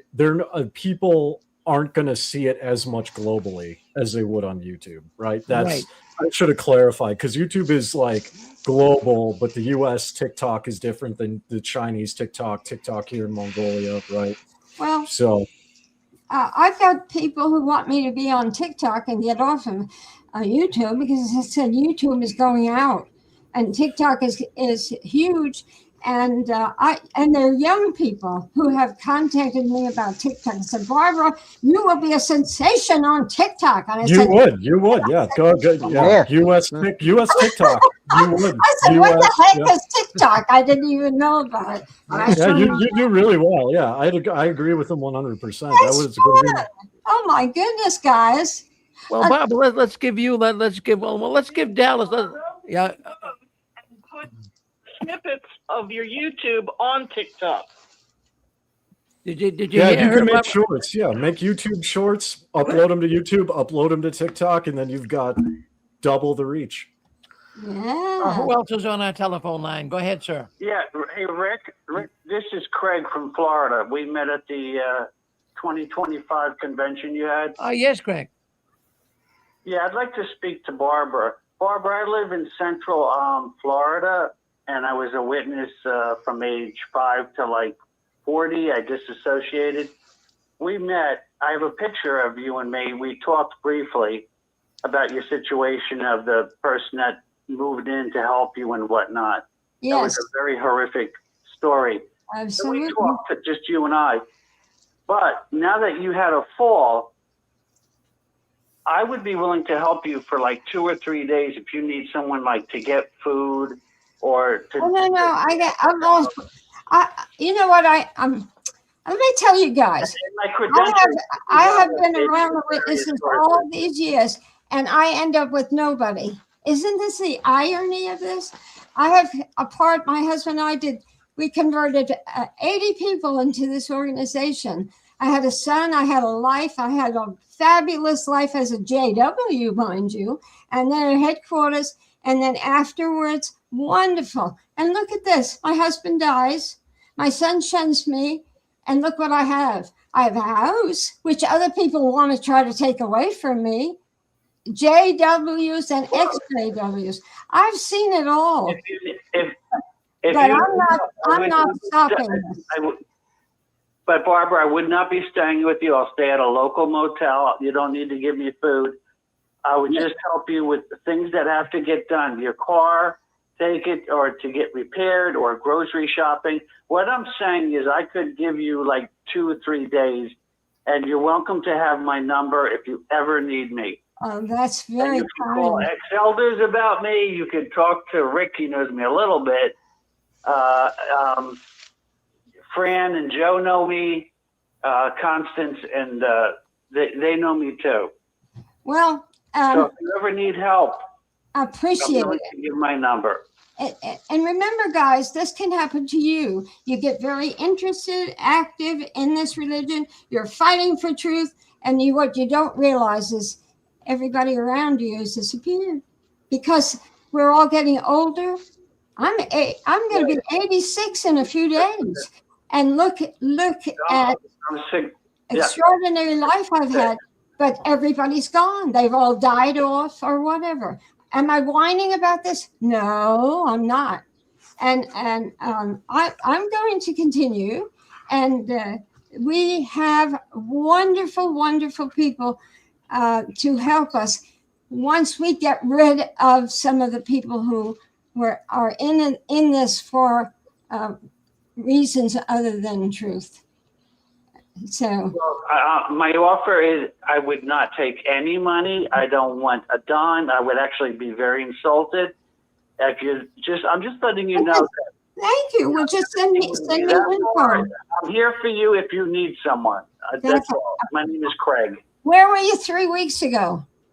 Situation. Oh, well, Craig, that's awful nice of you, Craig. Man, that's awful nice of you. Thank. Yeah, disassociated. I have family that hasn't talked to me in 20-some years. I've never seen my niece. I love my son. I've got 2 grandchildren. One is in Africa. Why? I don't know. And my son was Bethelite 16 years. I haven't seen him in 25 years. And so this is where you end up when you're fighting for truth. But I'm not complaining. I'm just saying. I got And to so, see Ray and Cynthia at their home in Georgia, Winston, Georgia. And I was to go a second time, but Ray fell. But I spent the entire day with Ray and Cynthia. And they only live an hour and a half from us when they were alive. yeah, I flew down. We spent the entire day, had great talks. I bet you did. Dinner together, have pictures, whatnot. But Ray's two books really helped me to reaffirm or cement that it was the right thing to do to leave the organization. I was never disfellowshipped. I disassociated. Never got reproved. My father and brother are elders, you know, and so I just left because I just couldn't take the teachings anymore and the politics in the organization. Elders switching congregations because they couldn't get along. People starting to grow beards, and it was a big to-do in the organization. It just frustrated me. Well, Greg, I'll tell you what. I'll tell you what. It's amazing the stories we hear on here, and we've been hearing this for so many years. We all are in the same boat, so to speak. This watchtower has to come down. Thank you, Greg, for calling in. Thank you for being. Can I state my phone number for Barbara if she wants to write it down? Well, okay, if you don't care if it's popular, you got your pencil out there, Barbara? Absolutely. All right, go ahead, Greg. My number is 908-812-4450. And my last name is Uhrik. U-H-E-R-E-K. Craig. C-R-A-I-G. Okay. Got it. And if you if you had an emergency or needed something, I'm not the type that builds additions, but I could certainly clean up yards, go to the grocery store, run errands, things like that, Well, I do appreciate that, and I'll tell you why when I get to talk to you, other than to the world at the same time. Because what happened was so fascinating, and I know people. I really do know people that I want all of you to know, and you will be amazed at what. I'm not going to say anything more. I'm not going to say any more, but every male that's right there, you have no idea what's coming in this world because of former witnesses and some people who are not witnesses, have never been involved with it, who are out there and want to change the world. That's what I'm going to tell you. Well, Barbara, no doubt we'll love to have you on here tonight. We're going to cut this all short now. We appreciate everyone coming on, those on the telephone network, those on our live streaming here. We want to thank Junction Guy and Diamond Dave and Dallas, and we got Matthew as well. And we really appreciate all those that participated in tonight's program. Well, we do have a 6-screen Sunday tomorrow beginning at 1:00. So by all means, we take on a different feel. We get into the scriptures. We get into theology tomorrow, 1:00 right here on the 6 screens. And I want to say I want to put a shout out to our friend Phil and his wife out there in Chicago. And thank you very much. We enjoyed our dinner with you the other night. And thank you for listening in here tonight as well. So thank you, everyone. Keep cranking away at it. And the last one leaving the Watchtower, please. We'll hide their junction, and I just had nice meeting you. Nice meeting you. All of you. And Barbara, and great seeing you too. And you'll have to meet some new ones sometime, and that I'll share with you. Oh, thank you. Wonderful. Have you ever met that Alyssa? Alyssa's awake. Have you met her yet? No. You'll have to check out her show and meet her, and you will. You reckon, Susan, they have to meet her too as well.